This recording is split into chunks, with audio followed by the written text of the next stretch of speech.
बढ़ता तापमान।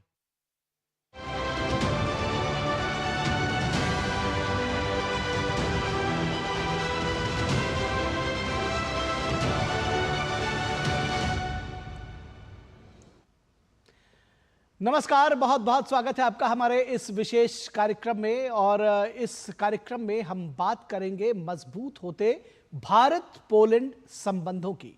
मैं हूं निखिल सिंह और मेरे साथ है मेरी सहयोगी जया।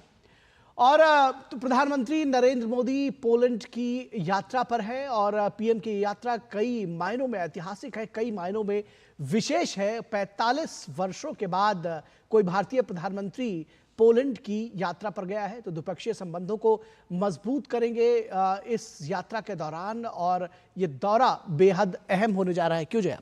बिल्कुल, और हम बता दें कि दोनों देशों के राजनयिक संबंधों के 70 वर्ष पूरे होने के अवसर पर हो रही यात्रा रिश्तों को नई ऊंचाई देने में सहायक होगी। गौरतलब है कि पोलैंड भारत का मध्य यूरोप में एक प्रमुख आर्थिक भागीदार है। लोकतंत्र के लिए भारत और पोलैंड की प्रतिबद्धता दोनों देशों के बीच आपसी संबंधों को और मजबूत करती है। तो मजबूत होते भारत पोलैंड संबंधों की इस खास पेशकश में आप सभी का बहुत स्वागत है। लगातार जो लाइव कवरेज है, एक्सक्लूसिव कवरेज भारत ये प्रधानमंत्री नरेंद्र मोदी की पोलैंड यात्रा की वो जारी है डीडी न्यूज पर। आज का दिन बेहद ऐतिहासिक है। अभी कुछ देर में हम देख रहे हैं जिस तरह से सेरेमोनियल रिसेप्शन भी आया, प्रेस स्टेटमेंट्स भी इशू की जाएंगी। तमाम अहम गतिविधियां इस वक्त वहां जारी हैं और लगातार इसकी लाइव और एक्सक्लूसिव कवरेज लेकर हम हाजिर हैं।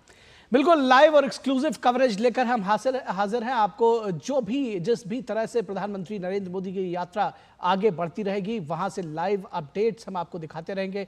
प्रधानमंत्री नरेंद्र मोदी की पोलैंड के प्रधानमंत्री के साथ में द्विपक्षीय वार्ता हुई है, उस संबंध में भी हम आपको विशेष जानकारी देंगे।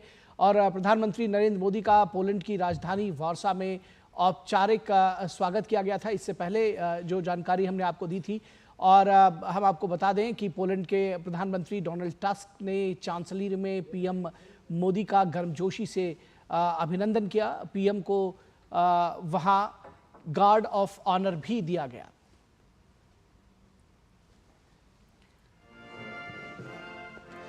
तो प्रधानमंत्री नरेंद्र मोदी ऐतिहासिक पोलैंड की यात्रा पर राजधानी वॉर्सो में प्रधानमंत्री का भव्य स्वागत किया गया, गार्ड ऑफ ऑनर उन्हें दिया गया। हम देख रहे हैं कल से लगातार जिस तरह की तस्वीरें सामने आ रही हैं। चांसलरी में पीएम को गार्ड ऑफ ऑनर दिया गया और बेहद गर्मजोशी के साथ हाथ मिलाते हुए यहाँ पर प्रधानमंत्री नजर आ रहे हैं। और जिस तरह से कल से बेहद सुखद तस्वीरें यहाँ पर सामने आ रही हैं पोलैंड के पीएम के साथ, उनकी द्विपक्षीय वार्ता भी होनी है और भव्य स्वागत के साथ प्रधानमंत्री ने वहाँ पे चांसलरी में पीएम का गार्ड ऑफ ऑनर दिया गया।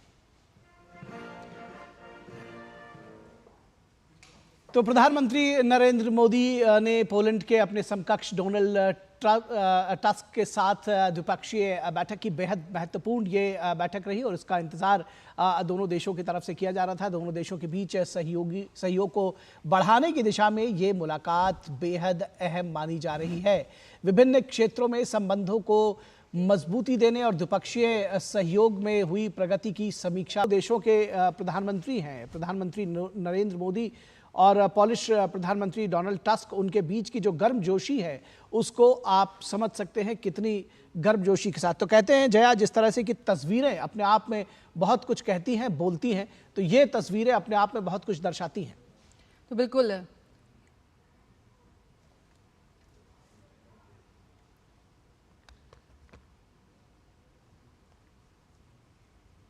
प्रधानमंत्री नरेंद्र मोदी की ऐतिहासिक पोलैंड यात्रा। और हमारे साथ हमारे खास मेहमान इस वक्त जुड़ चुके हैं professor Gulshan Sachdeva, school of international studies JNU, इस वक्त हमारे साथ जुड़ चुके हैं।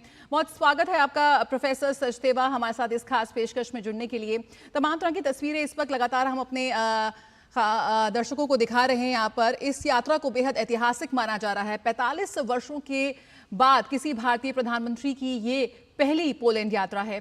सबसे पहले आप जिस तरह से संबंधों को और प्रगाढ़ता प्रदान करते हुए हम यहाँ नजर आ रहे हैं, कल जो प्रधानमंत्री का संबोधन रहा वहाँ पर प्रवासी भारतीयों को अगर उस लिहाज से भी पूछे तो क्या महत्वपूर्ण सबसे ज़्यादा आपको नजर आता है? इस वक्त तमाम मुद्दों पर यहाँ प्रधानमंत्री ने अपनी बात रखी। वैश्विक समुदाय के बीच इस वक्त जो भारत की स्थिति है उस पर भी प्रधानमंत्री ने जिक्र किया। लेकिन शुरुआत करेंगे आपकी पहली प्रतिक्रिया के साथ। जी देखिए, जैसा आपने कहा, ये क्योंकि किसी भी भारतीय प्रधानमंत्री की 45 साल के बाद इस पोलैंड के अंदर उनकी जो यात्रा है, और यूरोप के साथ हमारे संबंध काफी गहरे होते हैं पिछले 10-15 साल के अंदर। और हमारे प्रधानमंत्री ने यूरोप के दूसरे इलाकों में काफी जगह पे हमने वहाँ पे प्रधानमंत्री गए हैं, उनकी काफी मुलाकातें हुई हैं। लेकिन ये जो मध्य पूर्व, ये जिसको हम सेंट्रल एंड ईस्टर्न यूरोप जिसको कहते हैं, या आप सेंट्रल यूरोप कहते हैं, पहले इसको पूर्वी यूरोप की बात करते थे, उसके अंदर प्रधानमंत्री की पहली यात्रा है। और पोलैंड जो है बहुत ही महत्वपूर्ण देश है, हमेशा से रहा है। एक तो ये काफी बड़ा देश है, 40 मिलियन की आबादी है, और अभी पांचवा बड़ा देश है यूरोपीय संघ के अंदर, और छठी बड़ी ये जो है अर्थव्यवस्था है यूरोप के अंदर। और पिछले कुछ सालों में पोलैंड का जो प्रभाव है वो यूरोपीय संघ के अंदर भी काफी बड़ा है। इनफैक्ट अभी जैसे हम तस्वीरें देख रहे थे, भारत के प्रधानमंत्री जो पोलिश प्रधानमंत्री डोनाल्ड टुस्क के साथ जो बात कर रहे थे, ये डोनाल्ड टुस्क जो है 2 बार पहले यहाँ के प्रधानमंत्री रहे हैं। उससे पहले ये जो है जो यूरोपियन काउंसिल है उसके प्रेसिडेंट थे 4 साल। उसके बाद वापस आके यहाँ पे प्रधानमंत्री रहे हैं, प्रधानमंत्री बने हैं अभी।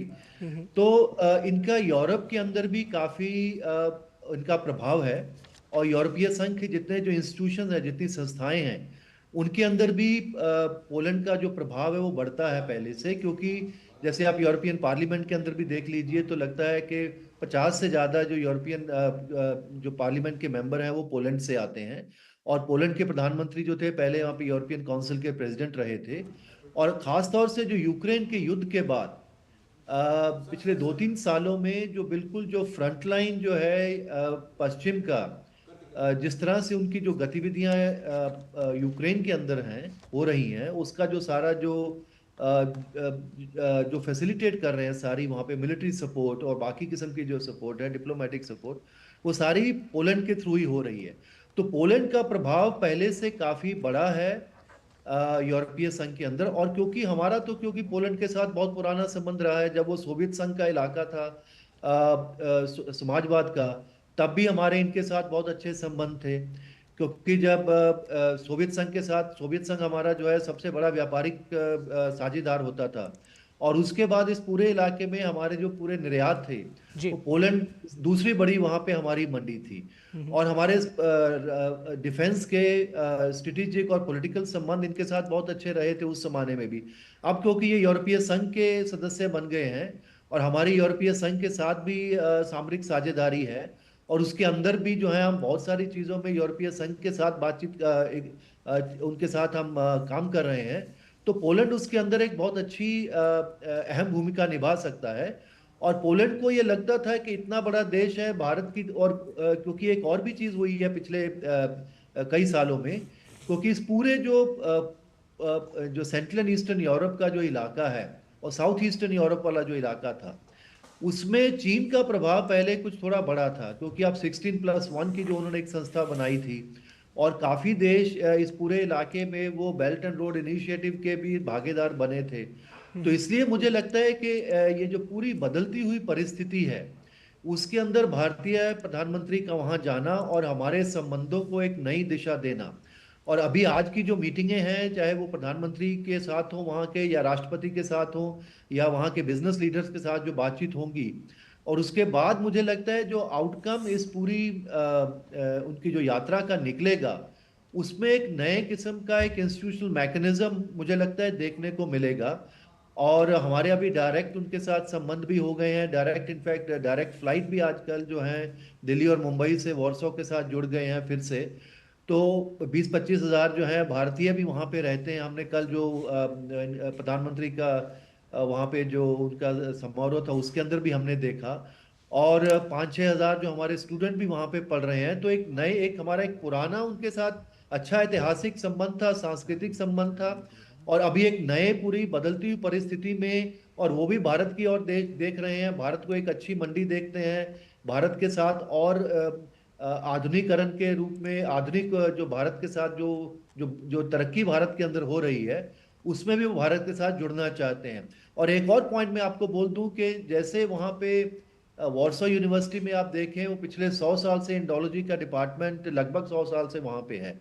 वैसे भी जो वहाँ पे जो क्राको यूनिवर्सिटी के अंदर जगलोनियन यूनिवर्सिटी में, वहाँ से शायद 1891 से लेके वहाँ पे संस्कृत की पढ़ाई होती है, संस्कृत की चेयर वहाँ पे हुआ है।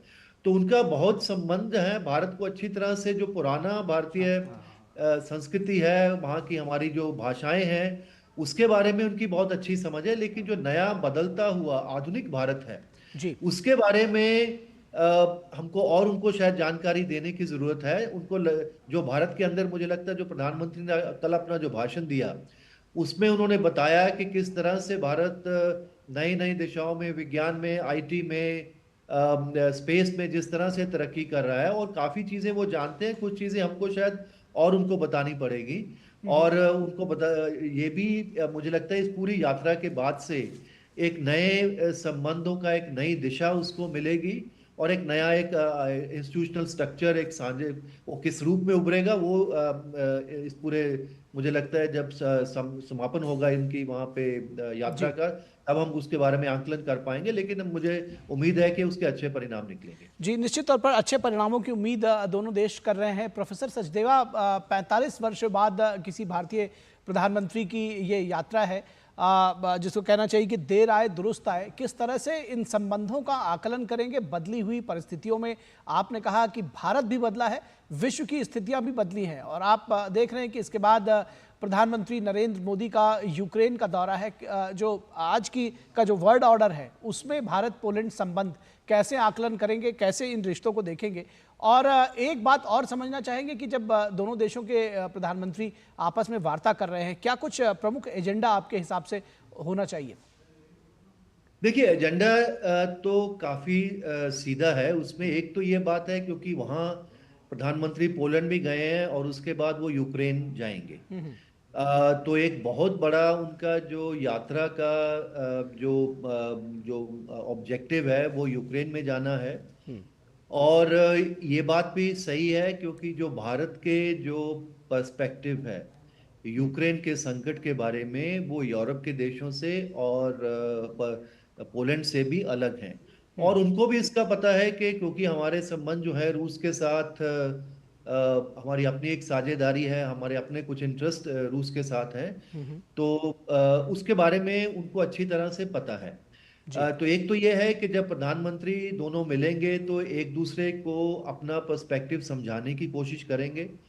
और पोलैंड भी ऐसा देश है जिसका ऐसा नहीं है कि उनका कोई सोवियत संघ से और बाद में रूस के साथ उनको उसके बारे में कोई जानकारी नहीं है, जी क्योंकि इतने सालों तक, इतने 5 दशकों तक वो जो है समाजवाद वहां पे रहा था, और वो सोवियत संघ का जो इलाका था उसका पूरा प्रभाव उसके साथ था। इसीलिए जब से 2014 से, सिर्फ 2022 की बात यूक्रेन की नहीं है, 2014 से जब क्रीमिया का संकट हुआ था, क्रीमिया को जब रूस ने अपने साथ मिला लिया था, उसी टाइम से जो पोलैंड का जो रुख था और बाल्टिक के जो देशों का रुख था, वो बहुत सख्त रवैया उनका रहा था रूस के प्रति। जी और बाकी हालांकि पश्चिम यूरोप के देश थोड़ा उसके बारे में उतने उत्तेजित नजर नहीं आए थे जितने पोलैंड नजर आया था, क्योंकि उनको लगता था कि अगर रशिया यूक्रेन के अंदर इस तरह की बात कर सकता है, तो वो पोलैंड की तरफ भी कुछ ऐसा हो सकता है, उसके बाद बाल्टिक के देशों में भी ऐसा ही कुछ हो सकता है। तो इसलिए जो है वो बहुत इसके बारे में उनके बिल्कुल सीधी उनकी समझ थी। और जब से ये युद्ध हुआ है, जी और 1.5 मिलियन के करीब जो है वहां से जो रिफ्यूजी यूक्रेन से आए थे, वो पोलैंड में आए, और काफी उसके अंदर अभी भी वहीं पे बसे हुए हैं। और पोलैंड एक बहुत महत्वपूर्ण भूमिका इस पूरे यूक्रेन युद्ध के अंदर, एक अग्रणी भूमिका उसके अंदर वो निभा रहा है।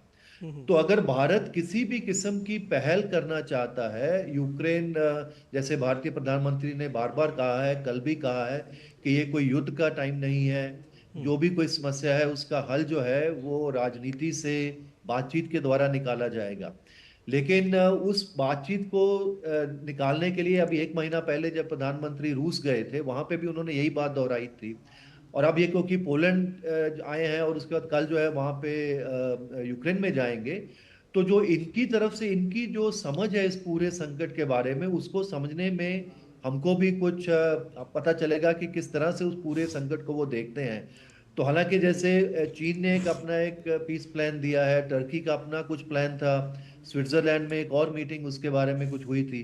भारत ने ऐसा कोई पीस प्लान अभी तक नहीं दिया है, और ना ही मुझे लगता है कि ऐसा अभी हमारी कोई उम्मीद है। मुझे लगता है कि ऐसा कुछ आने वाला है। जी। लेकिन हम एक सिर्फ ये चाहते हैं, क्योंकि एक भारत एक रिस्पॉन्सिबल देश, एक जैसे अभी हमने voice of the global south वाली जो समिट भी किया था, एक जो ग्लोबल साउथ के देश जो हैं, क्योंकि इस पूरा जो संकट यूक्रेन का है उसका प्रभाव सबके ऊपर पड़ रहा है। जी। चाहे वो तेल के दाम हो, चाहे वो बाकी वस्तुओं के दाम हो।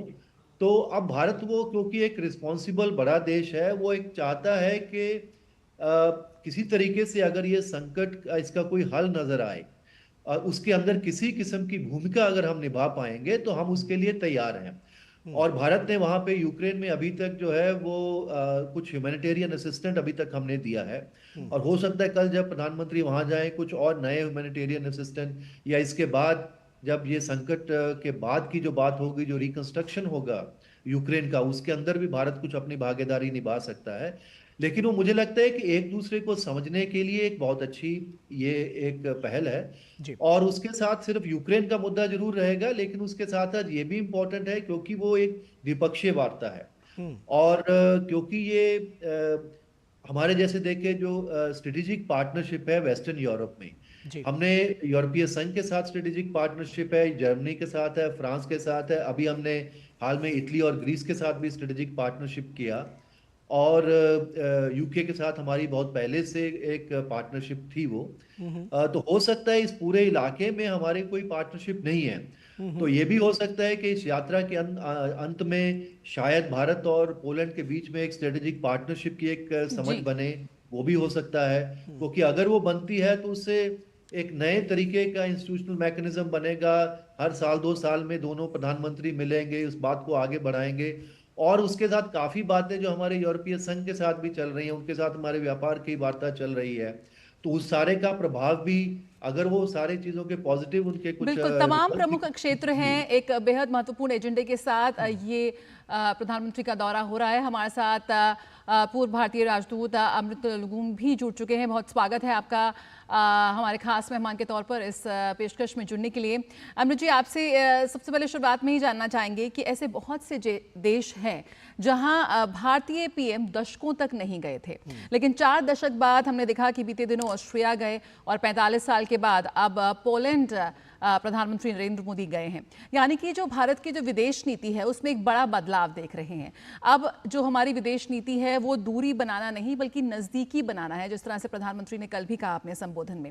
किस तरह से देखते हैं इस विदेश नीति में जो बदलाव हुआ है, और साथ ही जो प्रमुख एजेंडे के साथ जो प्रधानमंत्री पहुंचे हैं पोलैंड पे? जी, ऑस्ट्रिया से पहले आपको याद होगा कि प्रधानमंत्री जो है कि पिछले साल इवन वो ग्रीस गए थे, जी, जो जी, कि 1983 के बाद जो हमारी पूर्व प्रधानमंत्री श्रीमती गांधी गई थी, उसके बाद एक प्रधानमंत्री के स्तर पर विजिट हुई थी। और ग्रीस के साथ हमने जो अपना जो संबंध है उसको हमने एक स्ट्रेटेजिक लेवल पर अपग्रेड भी किया। और उसके बाद उनके प्रधानमंत्री किरियाकोस मित्सोटाकिस ये साल भारत के दौरे पर आए थे, द्विपक्षीय दौरे। और उन्होंने जो हमारा सालाना जो रायसीना डायलॉग होता है उसमें वो मुख्य स्पीकर भी थे, की नोट स्पीकर जिसको कहते हैं, वो उसमें थे। तो एक तरह से जो हमारा जो संबंध है, जो चूंकि ये सारे पोलैंड हुआ, ऑस्ट्रिया हुआ, ग्रीस हुए, ये लोग सब अभी यूरोपियन यूनियन के जो है सदस्य हैं, जिसमें ऑफकोर्स पोलैंड चूंकि जब शीत युद्ध चल रहा था तो वो सोवियत वाले ब्लॉक में होता था, जो कम्युनिस्ट ब्लॉक जिसको कहते हैं। तो पोलैंड बाद में जब सोवियत यूनियन वाला जो ब्लॉक जब डिसेमिनेट हुआ, या तो जब तितर बितर हुआ, तो एक डेमोक्रेसी आई। और जो लेक वालेशा, उनके जो एक बहुत फेमस आंदोलनकारी थे, उन्होंने बढ़ाया। हाँ, तो उसके बाद जो हमारा जो संबंध है इस क्षेत्र में जो जिसको कहते हैं कि ईस्टर्न यूरोप या पूर्वी यूरोप की ओर बढ़ने लगा। ग्रीस हो, चाहे ऑस्ट्रिया हो, चाहे वो पोलैंड हो, तो ये उसी क्रम का एक हिस्सा दिखाई देता है, क्योंकि हमारा जो यूरोपियन यूनियन है, या यूरोपियन जो यूनियन का जो उससे जो हमारा संबंध भी एक अलग तरीके से ईयू लेवल जो कहते हैं, यूरोपियन यूनियन लेवल पर एक हमारा चाहे ट्रेड वार्ता या पॉलिटिकल वार्ता या टेररिज्म पर ये सब चल रहा है जी। तो ये एक अच्छी कड़ी है कि सारे ईयू देश, खास करके ईस्टर्न यूरोप या पूर्वी यूरोप के देश जो है उनको लगता था कि भारत से जो एक उभरता हुआ पावर है दुनिया में या महाशक्ति है देश में, उनके साथ वो थोड़ा सा निगलेक्ट हो गया था या पीछे चल रहा था। तो उस हिसाब से ये बहुत अच्छी बात है। और ये हम देखेंगे, चाहे पोलैंड से ही देख लें या ग्रीस के साथ भी देख लें, तो या ऑस्ट्रिया के साथ देख लिया, तो हमारा जो व्यापार भी है इस बढ़ता हुआ नजर आ रहा है। ऊपर से जो हमारा सांस्कृतिक जो संबंध है वो भी बढ़ता हुआ नजर आ रहा है। तो इस तरह से ये अच्छा समय है कि हम इनके साथ वार्ता करते रहें।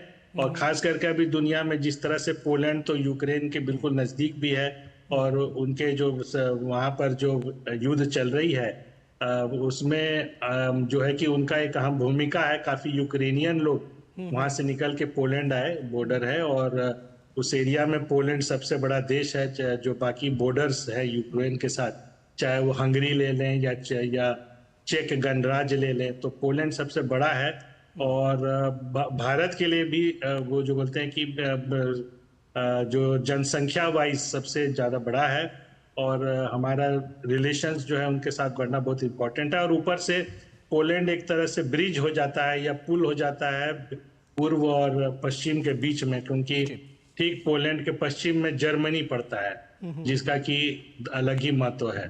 तो ये एक बहुत अच्छा समय है, और हम सोचते हैं कि हम प्रधानमंत्री ने बिल्कुल समय पर जो है कि अपना कदम बढ़ाया है। और जो है इससे जो भी दोनों जब कुछ देशों के साथ विजिट हुआ या जो सिलसिला जारी हुआ, उसमें उसी का एक क्रम पोलैंड हो रहा है। पोलैंड एक बहुत महत्वपूर्ण देश भी है उस रीजन में, इसके साथ आर्थिक रूप से भी, पॉलिटिकली भी, और जो सांस्कृतिक रूप से भी। जी, निश्चित तौर पर एम्बेसी पहुंच सकती है। जो राजनयिक संबंध है ये एक स्टेप और फर्दर रणनीतिक साझेदारी के तौर पर पोलैंड के साथ किस तरह से देखते हैं, कितने आगे जो हमारे संबंध हैं सुदृढ़ होते इस यात्रा के बाद, और आगे की राह क्या देख रहे हैं? हाँ जी, नहीं, पोलैंड के साथ जी बहुत उसमें जो अगर ऐतिहासिक तौर से भी देखे तो जो हमारे संबंध जो है हर समय अच्छे रहे। और जब इतिहास में हम जाएंगे तो जब वर्ल्ड वॉर और जब यूरोप में विभिन्न तरह की क्रांतिकारी जब उथल पुथल हो रही थी, तो भारत ने पोलैंड का काफी साथ दिया था। जब उनके ऊपर हमले हुए, जर्मनी के तरफ से हमले हुए, बल्कि हमारे जो राज्य गुजरात में जो वहाँ के प्रिंस जो राजा थे, उन्होंने काफी बड़े तादाद में वहाँ से जो पोलिश खास करके औरत और बच्चे आए थे एज ए रेफ्यूजी, उनको पनाह दी थी। और उनके वजह से पोलैंड में काफी हमारा गुडविल है। दूसरा, काफी सांस्कृतिक आदान प्रदान भी हुए हैं। संस्कृत भाषा में के काफी अनुवाद हुए हैं पोलैंड में, जो हमारे टेक्स्ट वगैरह है हिस्टोरिकल।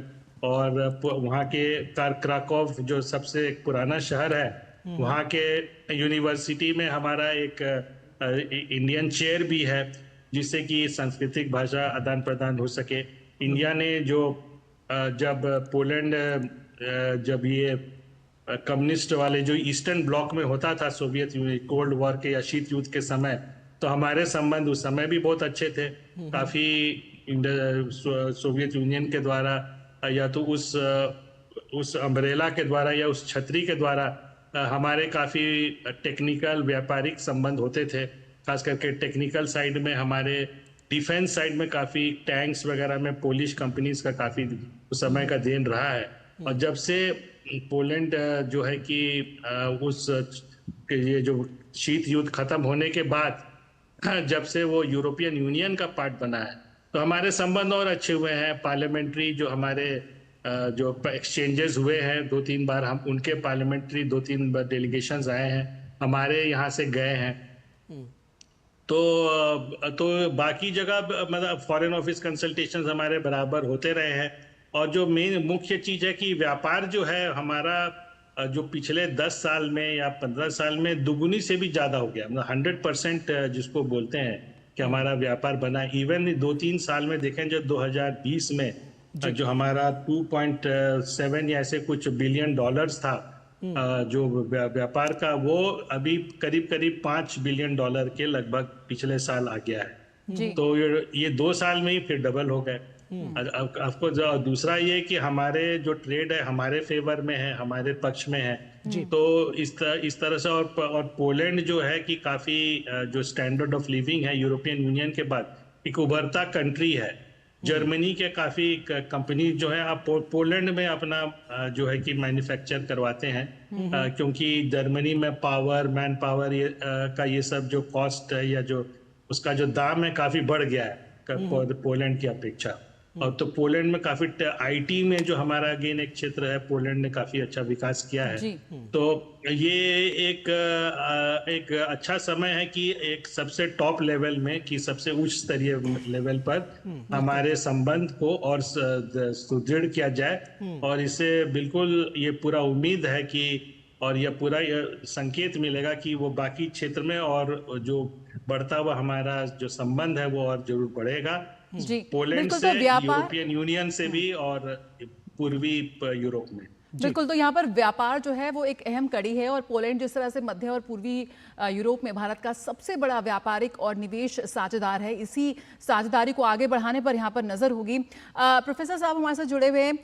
प्रोफेसर सचदेवा, जिस तरह से भारत एक दशक में जो तरक्की कर रहा है वो उस पर पूरी दुनिया की नज़र है इस तरह से। और कई, अगर हम बात करें तो यूरोपियन देशों की जनसंख्या को सीधे तौर पर यहाँ पर लाभ पहुंचाने की बात भी है। प्रधानमंत्री ने कई बार इसका उदाहरण भी दिया है। भारत की इस तरक्की को और इस बढ़ते वैश्विक कद को यहाँ पर पूरी दुनिया देख रही है। भारत से जुड़ना अलग अलग क्षेत्रों में यहाँ पर एक बड़ी बात है।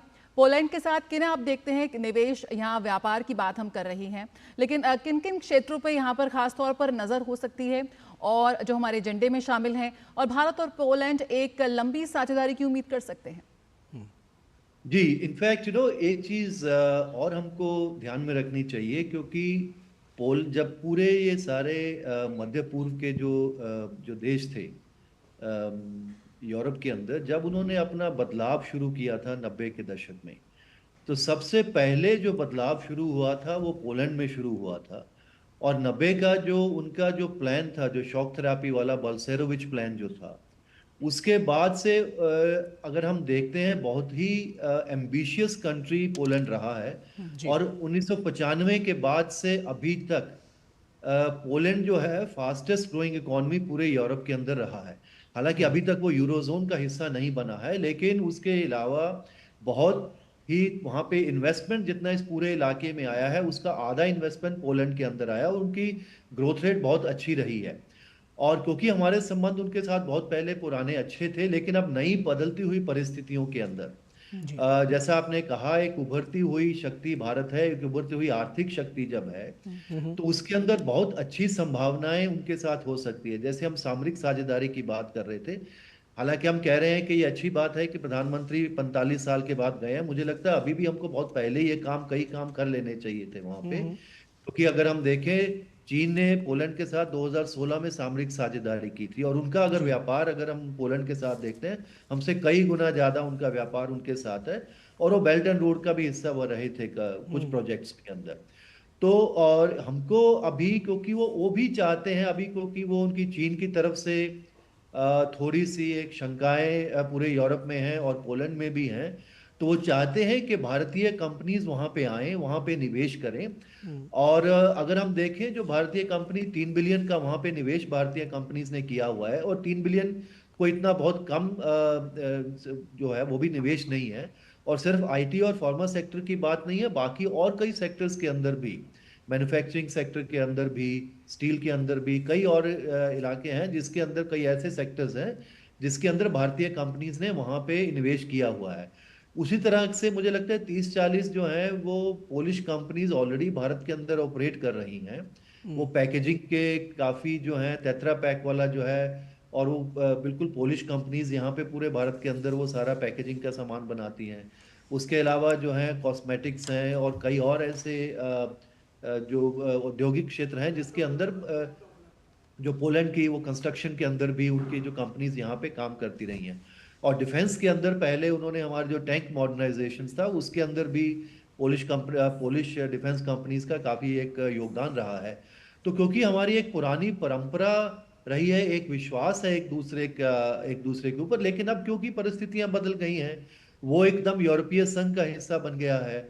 और भारत की अर्थव्यवस्था के अंदर भी नए नए कानून, नए नए तरीके से हमने अपनी अर्थव्यवस्था को खोला है। तो अभी जो सारी जो मेक इन इंडिया का हमारा जो प्लान है उसके अंदर प्रोडक्शन लिंक इंसेंटिव हम जिस जिस सेक्टर्स में दे रहे हैं, तो ये सारी बातें जब हम वहाँ के निवेशकों को भी बताएंगे कि इस तरह से भारत जो है वो खुल रहा है, और हमारी जो बातचीत जो है वो एक जो व्यापारिक यूरोपीय संघ के साथ एक जो ट्रेड एग्रीमेंट की बात चल रही है, काफी सालों से चल रही है लेकिन अब काफी आगे बढ़ गई है 2021 के बाद फिर से दोबारा से। और इन्वेस्टमेंट एग्रीमेंट अलग से हम पूरे यूरोपीय संघ के साथ उसकी भी नेगोशिएशन भी चल रही है। तो जैसे ही वो नेगोशिएशन यूरोपीय संघ के साथ भी कुछ कंक्लूजन पे पहुंचते हैं तो उसका निश्चित तौर से उसका जो लाभ है वो पोलिश कंपनीज को भी होगा, और भारत और पोलैंड के अंदर जो उसके अंदर आर्थिक संबंध और पहले से मजबूत बनेंगे। और एक और बात मैं आपको जोड़ दूं, जैसे अगर आप देखें कि जो 25,000 जो भारतीय वहां पे रहते हैं उसमें से 5,000 के करीब जो स्टूडेंट हैं, लेकिन जो 20,000 लोग जो दूसरे काम कर रहे हैं, ये अभी कोई बहुत पुराने वहां पे पोलैंड में नहीं रहते थे, अभी कुछ ही सालों में जो हैं ये लोग वहां पे जाके काम करना शुरू किए हैं। और मुझे लगता है 8-10 हजार लोग ऐसे हैं जो आईटी सेक्टर या हाईली प्रोफेशनल उस ढंग से उस तरह की कंपनीज में काम कर रहे हैं, चाहे वो भारतीय कंपनीज हो चाहे वो पोलिश कंपनीज हो। लेकिन 8-10 हजार ऐसे भी जो जो हमारे जो भारतीय वहां पे रह रहे हैं, वो चाहे वो कंस्ट्रक्शन का इलाका हो, चाहे वो सेक्टर हो, चाहे वो दूसरे कुछ ऐसे हो जिसमें सेमी स्किल्ड और वो वाले सेक्टर्स के अंदर भी वहां पे काफी जो है संभावनाएं हैं। तो पहले हम ये मान के चलते थे कि सिर्फ जो पश्चिम के देश है, जर्मनी, फ्रांस, यूके वगैरह में वहीं भारत के लोगों को रोजगार के साधन मिल सकते हैं, लेकिन काफी हमने ये भी पाया है कि जो सेंट्रल यूरोप के या पूर्व यूरोप के जो देश हैं वहां पे भी बहुत अच्छी संभावनाएं बन रही हैं। सिर्फ स्किल्ड की तो सब जगह पे संभावनाएं रहती हैं, इवन अनस्किल्ड और सेमी स्किल्ड वर्कर्स जो है वो भी वहां पे, चाहे वो रोमेनिया में हमने देखा, चाहे हमने इटली में भी देखा कि पिछले कई सालों में जो एग्रीकल्चर सेक्टर है उसके अंदर बहुत भारतीय वहां पे जाके काम कर रहे हैं। तो ये क्योंकि वहां पे क्योंकि ये पोलैंड अब पूरे यूरोपीय संघ का हिस्सा बन गया है, तो वहां पे काफी वर्कर जो है वेस्टर्न यूरोप की तरफ चले गए, और कुछ ऐसे सेक्टर हैं जहाँ पे इंडस्ट्रीज के अंदर, कंस्ट्रक्शन के अंदर, ट्रांसपोर्ट के अंदर उनको बहुत से लोगों की बाहर से जरूरत है। हालांकि पिछले 2-3 सालों में यूक्रेन से काफी वर्कर्स जो है वो वहां पे आके काम कर रहे हैं, लेकिन उसके अलावा भी बाकी देशों से भी संभावनाएं काफी, और भारत से भी काफी जो है जो मोबिलिटी है वहां पे पोलैंड की तरफ हो रही है। 5,000 स्टूडेंट भी वहां पे पढ़ रहे हैं। इसका मतलब सिर्फ मेडिसिन में नहीं, दूसरे सेक्टर, दूसरे जो है विषय हैं उनके अंदर भी भारतीय वहां पे जाके पढ़ाई वहां पे पोलैंड में कर रहे हैं, क्योंकि शायद वो पश्चिम के यूरोप के देशों से थोड़ी वहां पे सस्ती पढ़ाई पड़ती है, लेकिन स्टैंडर्ड पढ़ाई का वहां पे काफी ठीक ठाक है।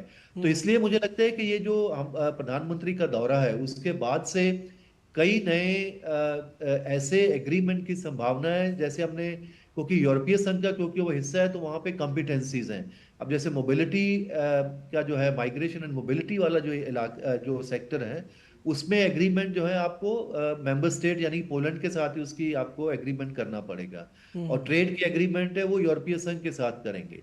तो साथ दोनों के साथ क्योंकि हमारे संबंध अच्छे हैं, यूरोपीय संघ के साथ भी, और अब क्योंकि भारतीय प्रधानमंत्री का वहां दौरा हुआ है, मुझे उम्मीद है उससे काफी एग्रीमेंट उसके अंदर से निकलेंगे, और आने वाले सालों में भारतीय कंपनीज के लिए भी और वहाँ की कंपनीज में भी काफी पहले से और ज्यादा जुड़ने की संभावना, व्यापार में भी और निवेश में काफी संभावनाएं मुझे लगता है नजर आ रही हैं मुझे। जी जी जी जी निश्चित तौर पर।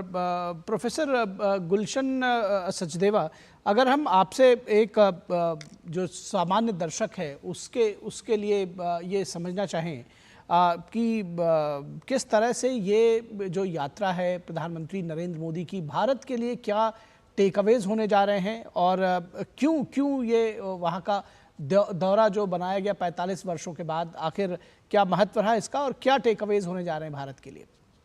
टेकअवेज तो ये है कि एक तो ये है कि भारत, क्योंकि पूरे जो ये मध्य और पूर्व के जो इलाका था यूरोप का, क्योंकि जैसा मैं पहले बता रहा था कि एक हमारी जो अभी यूरोप के साथ हमारे संबंध जो बड़े हैं और गहरे। प्रोफेसर गुलशन सचदेवा, हम अपने दर्शकों को बता दें कि जो डेलीगेशन लेवल टॉक्स हुई हैं दोनों देशों के प्रधानमंत्रियों के बीच में, और जो दोनों देशों के प्रतिनिधिमंडल हैं वो ये जो आप देख सकते हैं, ये तस्वीरें हम अपने दर्शकों के साथ साझा कर रहे हैं।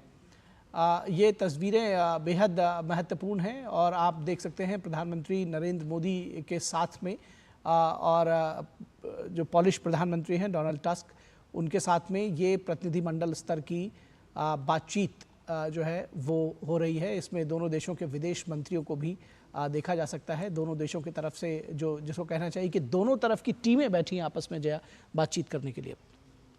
बिल्कुल, प्रधानमंत्री नरेंद्र मोदी पोलैंड की यात्रा पर हैं और लगातार बीते कुछ वर्षों में दोनों देशों के बीच बड़ी बैठकें हुई हैं। विदेश मंत्री डॉक्टर एस जयशंकर ने 2019 में पोलैंड का दौरा किया था, तो वहीं 2022 में भारत पोलैंड आर्थिक सहयोग पर संयुक्त समिति की बैठक भी वॉर्सो में हुई थी। 2022 में भी एक बड़ा भारतीय प्रतिनिधिमंडल पोलैंड गया था और 2022 में पोलैंड के विदेश मंत्री भी भारत दौरे पर आए। 2024 की बात करें तो पहले 4 महीनों में दोनों देशों के बीच हुई उच्च स्तरीय बातचीत और दोनों देशों के विदेश मंत्री बीते फरवरी में म्यूनिख सुरक्षा सम्मेलन भी मिले थे और ऐसे में पोलैंड और भारत के बीच लंबे समय से काफ़ी घनिष्ठ संबंध रहे हैं और उन्हीं संबंधों को एक नई उड़ान प्रदान करते हुए प्रधानमंत्री इस वक्त पोलैंड में हैं बेहद अहम यात्रा के साथ और डेलीगेशन लेवल टॉक्स जो हुई हैं उसकी तस्वीरें यहाँ पर हम देख सकते हैं। जया, जो तस्वीरें जिनकी बात आप कर रही हैं, एक बार फिर मैं इस बात पर एम्फेसिस डालूंगा और जोर दूंगा कि ये जो तस्वीरें हैं ये अपने आप में बहुत सारी कहानी खुद बयां करती हैं। जिस तरह से मुस्कुराते हुए चेहरों के साथ बातचीत आगे बढ़ रही है, निश्चित तौर पर वो पॉजिटिविटी, वो संकेत साफ तौर पर देखा जा सकता है। बॉडी लैंग्वेज देखी जा सकती है दोनों देशों के प्रधानमंत्रियों की और साथ में जो प्रतिनिधिमंडल है उन सब की, और ये समझा जा सकता है कि ये यात्रा निश्चित तौर पर क्या बातचीत हो रही है ये थोड़ी देर में अपने दर्शकों को ज़रूर बताएंगे। लेकिन जिस सार्थक सकारात्मक माहौल में ये बातचीत हो रही है, जो दिखाई दे रहा है टीवी सेट्स पर, हम आसानी से देख सकते हैं, उसको समझ सकते हैं कि वार्ता निश्चित तौर पर सकारात्मक और बेहद महत्वपूर्ण है। तमाम क्षेत्रों में आज भारत और पोलैंड के बीच संबंध प्रगाढ़ हो रहे हैं और डेलीगेशन लेवल टॉक्स यानी कि जो द्विपक्षीय वार्ता है उसकी तस्वीरें आप इस वक्त देख रहे हैं।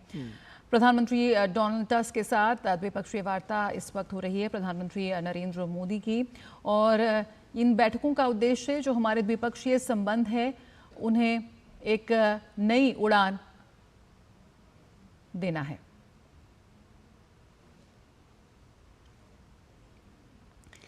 निश्चित तौर पर तो बेहद महत्वपूर्ण है, संबंधों को नई उड़ान देना है। जिस तरह से ये शुरू से बताया जा रहा है कि 45 वर्षों के बाद किसी भारतीय प्रधानमंत्री की ये पोलैंड यात्रा हो रही है। मोरारजी देसाई के बाद ये यात्रा जो है प्रधानमंत्री नरेंद्र मोदी पोलैंड पहुंचे हैं। जैसा कि जया आपने बताया कि पिछले 4-5 वर्षों में ये जो दोनों देशों के संबंधों में है वो तेज़ी, एक नई गति देखने को मिली है। 2019 में डॉक्टर एस जयशंकर ने दौरा किया था पोलैंड का, और उसके बाद 2022 में एक बड़ा भारतीय प्रतिनिधिमंडल पोलैंड गया था और भारत पोलैंड आर्थिक सहयोग पर संयुक्त समिति की बैठक वार्सा में हुई थी 2022 में, और 2022 में ही पोलैंड के तत्कालीन विदेश मंत्री भारत दौरे पर आए थे। और 2024 के पहले 4 महीनों में दोनों देशों के बीच उच्च स्तरीय बातचीत हुई है, और अब ये प्रधानमंत्री नरेंद्र मोदी का दौरा, इन सब के बाद ये परिणति सामने आई है। दोनों देशों के विदेश मंत्री बीते फरवरी में म्यूनिख सुरक्षा सम्मेलन में मिले थे, और उसके बाद ये जो यात्रा है प्रधानमंत्री नरेंद्र मोदी की जिसको कहते हैं कि short and crisp but very important, बहुत महत्वपूर्ण और बहुत सारा जिसको कहते हैं कि मटेरियल और बहुत सारी चीज़ें अपने आप में समेटे हुए। जिस तरह से हम इस दौरे की बात कर रहे थे अभी अपने विशेषज्ञों के साथ में कि बहुत सारे टेक अवेज दोनों देशों के लिए दरअसल इस दौरे से हैं और एक दोस्ती की मजबूत संबंधों की एक नई इबारत लिखी जाएगी इस यात्रा के बाद। और जैसा कि हम जानते हैं कि किसी भी देश के प्रमुखों के द्वारा जब टॉप लीडरशिप का दौरा होता है तो बहुत सारी चीज़ें जो हैं वो स्ट्रीमलाइन होती हैं, जो संबंध हैं उनकी समीक्षा की जाती है, नए द्वार खुलते हैं और दोनों देशों के बीच में संबंधों के निश्चित तौर पर नए द्वार खुलेंगे। जिस हम स्ट्रेटेजिक पार्टनरशिप की बात कर रहे हैं शायद बात वो वहाँ तक भी पहुँचेगी और निश्चित तौर पर इस जो वार्ता के दौरान जो कुछ भी आउटकम होगा उससे हम अपने दर्शकों को रूबरू कराते रहेंगे। बिल्कुल। और अमृत जी हमारे साथ बने हुए हैं। अमृत जी, जिस तरह से दोनों देशों के बीच जो राजनयिक संबंधों के 70 वर्ष पूरे होने पर ये यात्रा हो रही है, ऐसे में जो इसका समय है वो भी काफ़ी महत्वपूर्ण माना जा रहा है। इस वक्त जिस तरह से वैश्विक स्थिति बन रही है और पूरा विश्व अपनी समस्याओं के लिए एक समाधान के लिए भारत की ओर देखता नजर आ रहा है। इस वक्त हम जिस तरह तस्वीरें दिखा रहे थे, डेलीगेशन लेवल टॉक्स हो रही हैं, जो हमारे द्विपक्षीय संबंध है भारत के पोलैंड के, उन्हें एक नई ऊंचाई प्रदान करने के लिहाज से बेहद अहम माना जा रहा है। किस तरह से आप देखते हैं कि दोनों देशों की जो लोकतंत्र के प्रति प्रतिबद्धता है वो भी दोनों देशों के संबंधों को और ज़्यादा प्रगाढ़ बनाती है और दोनों देशों को करीब लाती है? क्या कुछ उम्मीद की जा सकती है इस डेलीगेशन लेवल टॉक्स के साथ?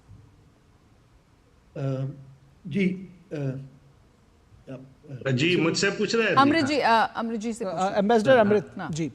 हाँ, नहीं, जैसे कि आपने कहा कि काफी अरसे के बाद 45 साल के बाद जो है कि दोनों देशों के बीच ये इस तरह की बैठक हो रही है, तो इसके पहले जो है कि जैसे कि अभी बताया गया कि 2022 में लोग हमारे दोनों देशों के बीच उच्च स्तरीय आदान प्रदान हुआ। फिर इस साल भी ये दौरे के पहले काफी अच्छे मीटिंग्स हुए। तो ये इस तरह के जो इससे पहले हमारे वाइस जो उप राष्ट्रपति है हामिद अंसारी जी, वो गए थे 2017 में जी। और उसके पहले जहाँ तक हम रिकॉल करेंगे हमारे राष्ट्रपति प्रतिभा देवी सिंह पाटिल जी गए थे जी। और उनके तरफ से उनके राष्ट्रपति और प्रधानमंत्री आए थे भारत दौरे पर। लेकिन जो हमारे तरफ से जो इतने साल के बाद जो गए हैं, तो ये एक बहुत अच्छा अवसर है कि जो इतने सालों में जो हमारा जो संबंध है जो बढ़ता हुआ दिख रहा था विभिन्न क्षेत्रों में, राजनीतिक, सांस्कृतिक, चाहे रक्षा के क्षेत्र में या आर्थिक जो सबसे बड़ा पहलू रहा है, या जो इन्वेस्टमेंट के क्षेत्र में, तो ये एक बहुत अच्छा अभी मौका है कि इस स्तर पर दोनों के बीच में सबसे उच्च स्तर पर जो है कि इन संबंधों को है कि इनको एक रेखांकित किया जाए। तो हमने काफी कॉन्फिडेंट है कि जो इसका आउटकम जो जैसे जॉइंट स्टेटमेंट या उस इस तरह से निकलेगा, तो उसमें हमारे संबंध जो है कि और आगे कैसे प्रगाढ़ किया जा सकता है और बढ़ते संबंध को कैसे मजबूत किया जा सकता है, द्विपक्षीय रूप में भी, यूरोपियन यूनियन के स्तर पर और विश्व स्तर पर भी। खास करके जिस तरह से अभी विश्व जो विभिन्न तरह के जो चैलेंजेस जो अभी दुनिया में चल रहा है, और जैसे कि पोलैंड के द्वार में ही जो यूक्रेन का समस्या है, फिर जो मिडिल ईस्ट में जो गाजा और इजराइल में चल रहा है, तो ये सब पूरे विश्व को जो है कि इसमें उसका इफेक्ट हो रहा है। और उसी तरह से हमारा एशिया महाद्वीप में दूसरे तरह के चैलेंजेस हैं, जैसे पैसिफिक में खास करके, जिसमें कि हमारे भारत के काफी इंटरेस्ट हैं, जो अभी बांग्लादेश में जो हो रहा है।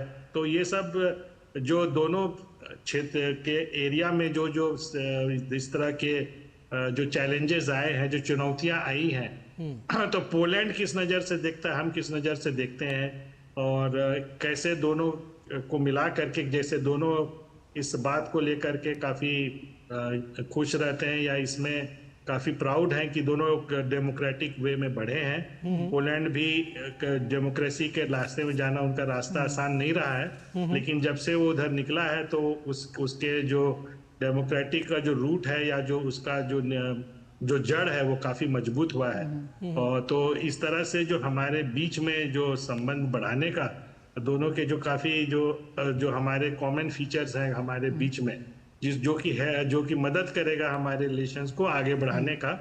और ये काफी उम्मीद की जा सकती है कि आगे कैसे हमें बढ़ना है इसके बाद, इसका एक जो बोलते हैं कि रोड मैप जिसको कहेंगे कि वो जरूर तैयार होता हुआ दिखाई नजर आएगा। जी एम्बेसडर लुगुन, जब हम बात करते हैं कि 2016 में ही चीन के साथ में सामरिक साझेदारी पोलैंड ने स्थापित कर ली थी, जो उनका व्यापार और निवेश है वो हमसे कहीं ज़्यादा है, तो ये वक्त हम समझना चाहेंगे, ये जो समय है जब प्रधानमंत्री का ये दौरा हो रहा है और इसका महत्व, क्योंकि जब हम जानते हैं कि हमें भी पोलैंड के साथ में या बल्कि पारस्परिक दोनों देशों के एक दूसरे के साथ में इन संबंधों को आगे बढ़ाना है, किस तरह से इस दौरे को रेखांकित करेंगे इन विशेष परिस्थितियों में? हाँ जी, ये बहुत अच्छा मौका है कि क्योंकि देखिए हम थोड़ा पीछे, अगर कोई विश्लेषण में हम कह सकते हैं कि हम थोड़ा पीछे रह गए।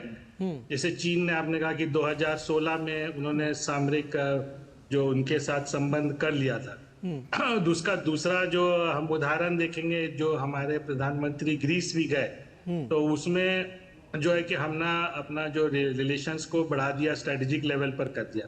लेकिन चीन जो है कि वो ग्रीस के साथ 2008 में ही कर चुका था, और उसका एक फायदा भी मिला था कि जो उनका सबसे बड़ा बंदरगाह है जिसको पीरियस कहते हैं, उसमें जो चाइनीज शिपिंग कंपनी को बहुत बड़ा इन्वेस्टमेंट मिल गया।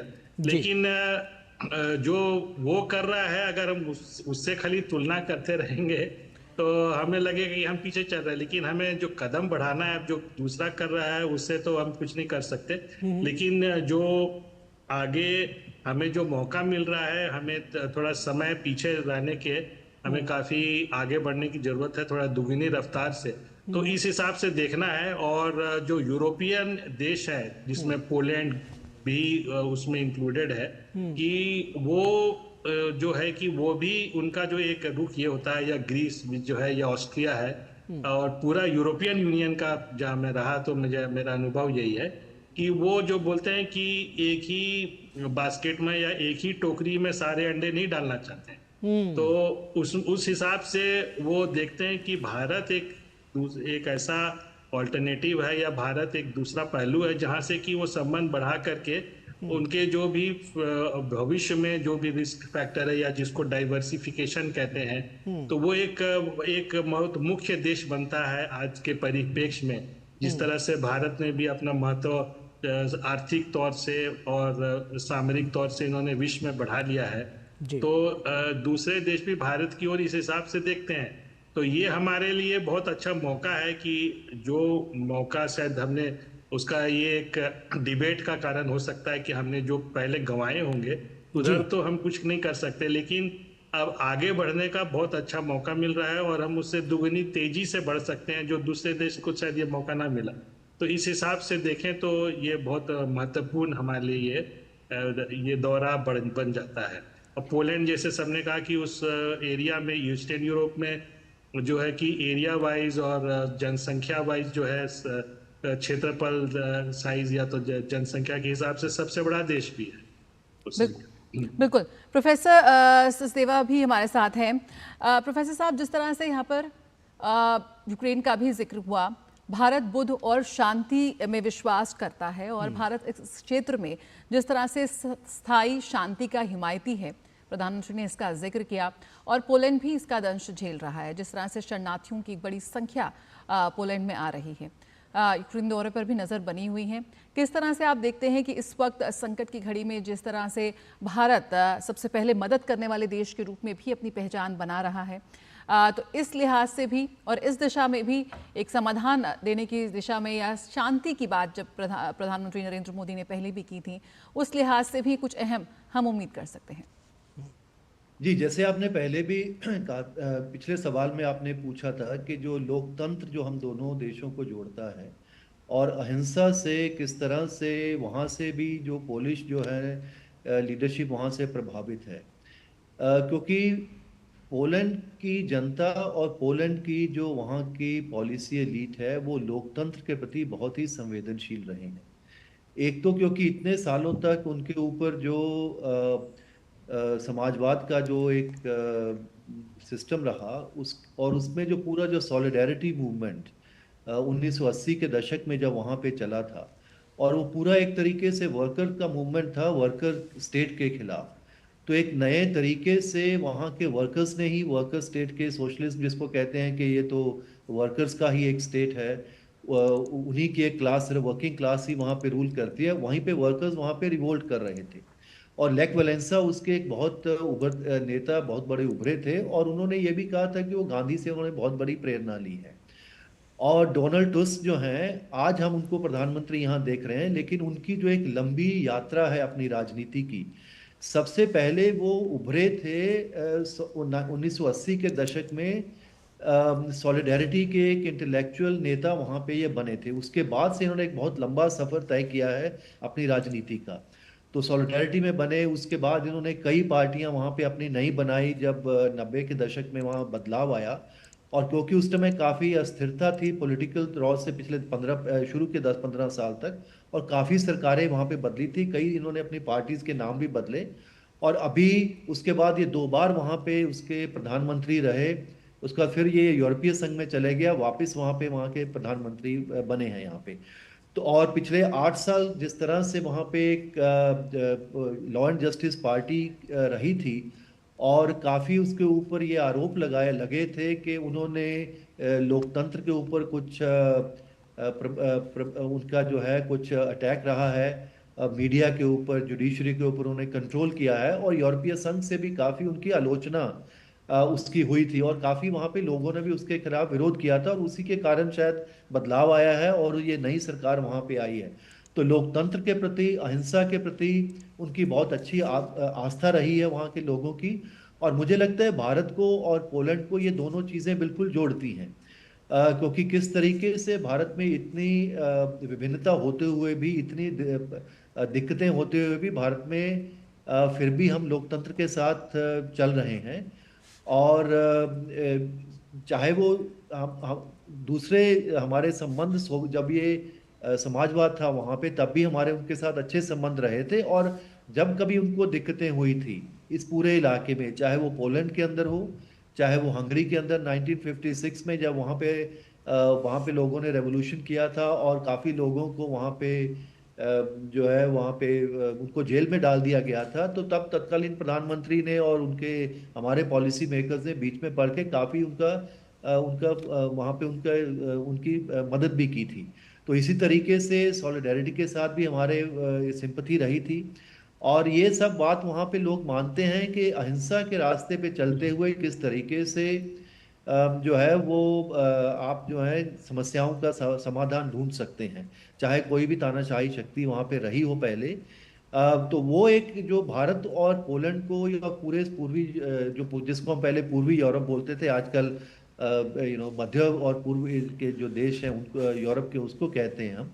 तो ये उनकी एक बहुत अच्छी, और इसी तरीके से मुझे लगता है कि जो भारत प्रधानमंत्री वहां पे जा रहे हैं और यूक्रेन के बारे में जो बात हो रही है, क्योंकि अभी सबसे बड़ा संकट यूरोप के लिए और पोलैंड के लिए जो है यूक्रेन का युद्ध है। और उसमें ये भी है कि यूक्रेन आज पूरे यूरोपीय संघ के अंदर ऐसा देश है जिनके अमेरिका के साथ सबसे अच्छे संबंध मुझे लगता है। तो भारत के क्योंकि संबंध भी अमेरिका के साथ काफी अच्छे हुए हैं, प्रगाढ़ हुए हैं, और यूरोपीय संघ के साथ भी हमारे अच्छे हैं, और उसके अलावा हमारे क्योंकि रूस के साथ भी अच्छे संबंध हैं, जी। और इनका अपना एक रूस के साथ इतिहास रहा है पोलैंड का। तो जब भारत जब बात करेगा अहिंसा के साथ, या किस तरीके से बातचीत के द्वारा कुछ हल किया जाए, सिर्फ क्योंकि उसका कोई मिलिट्री तरीके से उसका हल नहीं हो सकता है, लेकिन ये कहने के सिंपल चीजें हैं, लेकिन ये है क्योंकि पेचीदा, आप जानते हैं यूक्रेन का संकट बहुत ही गहरा संकट है। जी। अब 2.5 साल उसको ऑलरेडी लड़ाई वहां पे चल रही है, युद्ध वहां पे। और पिछले 2-3 हफ्तों में और तेजी उसके अंदर आई है। और किस तरफ वो मोड़ लेगा उसके बारे में कहना बहुत मुश्किल है। अलग अलग तरीके से अटकलें लगाई जा रही हैं, लेकिन निश्चित तौर से इस पूरे यात्रा के दौरान पोलैंड और यूक्रेन में भारत ये दिखाने की कोशिश कर रहा है कि अगर हम किसी तरीके से इस पूरे युद्ध को में कोई मदद कर सकते हैं तो उसके लिए हम तैयार हैं। और शायद अहिंसा, लोकतंत्र और जो आपसी समझ से ही इसका कोई नतीजा निकला है, उस अपनी बात को आगे दोहराएगा। और मुझे लगता है भारत की बात को पोलैंड के नेता जो हैं, पोलैंड के पॉलिसी मेकर्स हैं, वो बड़ी संवेदनशील तरीके से उसको सुनने की कोशिश करें। जी एम्बेसडर लुगुन, अगर इसी बात को और आगे बढ़ाएं और ये समझने की कोशिश करें कि जो भारत पोलैंड के बढ़ते हुए संबंध हैं और इसके बाद प्रधानमंत्री की यूक्रेन यात्रा, यूक्रेन ये जो पूरा युद्ध है, भारत बार बार कह रहा है कि ये शांति का काल है, युद्ध का काल नहीं हो सकता। भारत की जो एक कूटनीतिक तटस्थता है इस पूरे मामले में, किस तरह से इस पूरे जो पूरा मुद्दा है इसमें कहीं ना कहीं एक शांति लाने का काम कर सकता है, या ये कहें कि कुछ चीज़ों को बेहतर करने की तरफ आगे बढ़ सकता है? जी, भारत के तरफ देख रहा है, क्योंकि जो यूक्रेन में, जैसे प्रोफेसर ने कहा कि अभी जो पोलैंड के लिए सबसे बड़ा मुद्दा, क्योंकि यूक्रेन उन्हीं के द्वार पर है जी। और जो वहां पर होते हैं इनके ऊपर काफी उनका असर होगा। और एक समय जब शीत युद्ध का समय था तो ये लोग सब एक वार्सो पैक्ट, बल्कि वार्सो पैक्ट के द्वारा ही ये लोग जो ये देश थे जुड़े हुए थे सोवियत यूनियन के द्वारा। तो जो पोलैंड है, जो कि पूरा सोवियत जो सिस्टम है, जो इस युद्ध में जो एक तरफ का पार्टी है, तो उनको पता है क्या उनका किस तरह से उनका मानसिकता चलता है। और यूक्रेनियन से भी अभी नहीं, पूरे ऐतिहासिक रूप में उनका संबंध रहा है। और जब से विश्व युद्ध हुआ, जब जर्मन्स लोग आगे बढ़ रहे थे, या जो रूस में जब उनका जो बोल्शेविक रेवोल्यूशन हुआ, तो सब में से पोलैंड ये सब के पार्ट के हिस्से रहे। लेकिन अभी का परिप्रेक्ष्य में क्या है कि जब से सोवियत यूनियन ने का जो एक्शन हुआ यूक्रेन में, तब से यूरोपियन यूनियन और सोवियत यूनियन के संबंध एक तरह से खत्म, बहुत नीचे स्तर पर चले गए अगर खत्म नहीं हुए तो। एक सैंक्शंस चल रहे हैं, एक नॉर्थ स्ट्रीम पाइपलाइन था जिससे कि रशिया के गैस जो जर्मनी को जाने थे वो नहीं चला, बल्कि उसमें एक जगह धमाका भी किया गया जो काफी बड़ा इन्वेस्टमेंट में बना था। तो जो एक तरह से जो दोनों के बीच में बिचौलिया का जो काम है, जो शांति वार्ता ला सकता है, उसमें भारत का जो रोल है वो बहुत ही महत्वपूर्ण हो जाता है। और हमें याद रखना चाहिए कि अभी यूक्रेन और पोलैंड जाने से पहले हमारे प्रधानमंत्री का जो है कि रशिया का भी दौरा हो चुका है, जहां पर कि वो उनके प्रेसिडेंट जो राष्ट्रपति पुतिन से मिल चुके हैं। हाँ, तो इसमें जरूर जो है कि ये यूक्रेन युद्ध, जो कि सबके पूरे विश्व के लिए और रीजन के लिए और अच्छे संबंध, विश्व में शांति के लिए, जो कि भारत एक बहुत बड़ा उसका जो है कि प्रतिनिधि करता है, उसमें वो बाधा डाल रही है। तो हमारा जो एम है कि मकसद है कि ये जल्द से जल्दी खत्म हो। तो ये दोनों ओर को मिलाना जो है, एक कॉमन ग्राउंड जो कहते हैं कि किस तरह से खत्म हो और किस तरह से ये दोनों देशों के लिए भी हानिकारक है, वो क्षेत्र के लिए भी हानिकारक है और विश्व के लिए भी हानिकारक है। इस संबंध में जो है कि जो भारत के जो भी इसमें आइडियाज हैं, ये बहुत कारगर सिद्ध हो सकते हैं कि और ये दोनों ओर से मिलने के द्वारा भारत जो है कि कुछ कॉमन जो है कि जो पॉइंट्स हैं उसको टेबल में रख सकता है और एक दोनों पक्षों को नए रूप से जो है कि इस युद्ध को समाप्ति की ओर देख सकता है। क्योंकि दुर्भाग्यवश अभी हाल के दिनों में दोनों देशों के बीच में जो है जो युद्ध का जो स्तर है वो थोड़ा सा बढ़ गया है। पहले यूक्रेन की तरफ से उतना हमले नहीं होते थे, लेकिन जैसे कि सब कोई न्यूज में पढ़े होंगे कि काफी यूक्रेन तरफ से भी हमले हुए और दोनों के बीच जो है कि अगर अभी कुछ नहीं किया गया तो ये और भयानक रूप ले सकता है। कोई इसमें और वो हो सकता है कि एक विश्व युद्ध स्तर में भी बढ़ जाए, जो कि कोई किसी के भी इंटरेस्ट में नहीं पड़ रहा है। जी जी जी जी जी बिल्कुल। प्रोफेसर सचदेवा हमारे साथ बने हुए हैं। काफ़ी अहम कार्यक्रम यहाँ पर प्रधानमंत्री के पोलैंड यात्रा में हम देख रहे हैं, कई गतिविधियां हम देख रहे हैं यहाँ। कल प्रधानमंत्री ने पोलैंड के साथ जो समानताएं हैं उसका भी जिक्र किया अपनी स्पीच में। किस तरह से जब गुजरात में भूकंप आया था तो सबसे पहली मदद पोलैंड की तरफ से पहुंचाई गई थी, और दूसरे विश्व युद्ध का भी जिक्र किया प्रधानमंत्री ने, कैसे हजारों पोलिश लोगों को जामनगर और कोल्हापुर में उस समय की जो रियासत थी उसने शरण दी थी। और वॉर्सो में इसके लिए एक मेमोरियल भी बनाया गया है जिसका जहां पर कल प्रधानमंत्री गए थे। किस तरह से देखते हैं, ऐतिहासिक संबंधों की तौर पे बात करें या कल प्रधानमंत्री ने जिस तरह से समानताएं गिनाई, उस लिहाज से भी कितने प्रमुख क्षेत्र हैं जिन पर जो द्विपक्षीय वार्ता हो रही है, डेलीगेशन लेवल टॉक्स हो रही है, उन तमाम क्षेत्रों का भी हम जिक्र कर सकते हैं जिन पर यहाँ पर प्रधानमंत्री और जो प्रतिनिधिमंडल का स्तर है जो बातचीत कर रहा होगा, और हम उन्हें आगे बढ़ सकते हैं उन पर। जी, क्योंकि वो तो बिल्कुल सही है कि हमारे उनके साथ संबंध हैं। चाहे वहाँ पे पहले अलग किस्म का सिस्टम था 50 साल तक, उसके बाद बदलाव आने के बाद भी हमारे संबंधों में किसी किस्म में कोई उसमें कोई दिक्कतें नहीं रही हैं, ना पहले थी ना अभी हैं। क्योंकि उसका सिर्फ एक परिणाम ये हुआ क्योंकि जब 90 के दशक में हमारा क्योंकि वो उनका पूरा जो कंसंट्रेशन था वो यूरोप की तरफ हो गया, और हमारे भी यहाँ पे आर्थिक बदलाव आने शुरू हो गए। जो पुराना सिस्टम था हमारा रुपी रूबल ट्रेड एग्रीमेंट वाला, वही पूरे का पूरा ईस्टर्न यूरोप के अंदर भी जो इम्प्लीमेंट होता था, वो क्योंकि सिस्टम एकदम बदल गया तो उसके बाद हमारा व्यापार संबंध था वो काफ़ी कम हो गया। और 90 के दशक में शुरू के कुछ सालों में उनकी अर्थव्यवस्थाओं के अंदर भी काफ़ी दिक्कतें आई थी, तो उसके कारण में एक जो आर्थिक जो पहलू था उसमें थोड़ी दिक्कतें शुरू में जरूर आई थी। उसके बाद से अब क्योंकि ये यूरोपीय संघ के अंदर आ गए हैं 2004 के बाद से, और वहाँ की अर्थव्यवस्था काफ़ी अच्छी तरीके से बहुत तेज़ी से बढ़ रही है, तो अब एक क्योंकि हमारे संबंध उनके साथ बहुत अच्छे रहे हैं, और हमारी बहुत सी जितनी भी इनफैक्ट मोटे तौर से मैं कहूँ कि जितने भी दुनिया के मुद्दे हैं, हमारी समझ मोर और लेस उनके बारे में एक ही बनी रही है अभी तक, काफी देर तक। सिर्फ अभी जो यूक्रेन का मामला है उसमें हमारे जो परसेप्शन है उनके अलग हैं पोलैंड से, तो उसी को लेकिन उसके बावजूद भी हमारे संबंध काफी अच्छे रहे हैं। तो एक तो यह है कि एक अच्छा हमारा बैकग्राउंड है, किसी किस्म की दिक्कत हमारे संबंधों में कभी भी पहले भी नहीं रही थी और अभी भी नहीं है। और अब क्योंकि पोलैंड एक अच्छी अपने भूमिका निभा रहा है यूरोपीय संघ के अंदर भी, और अगले कुछ महीनों के बाद से वो जो रोटेटिंग प्रेसिडेंसी होती है यूरोपीय संघ की, वो भी पोलैंड के आसपास 7-6 महीने के लिए पोलैंड के पास आने वाली है।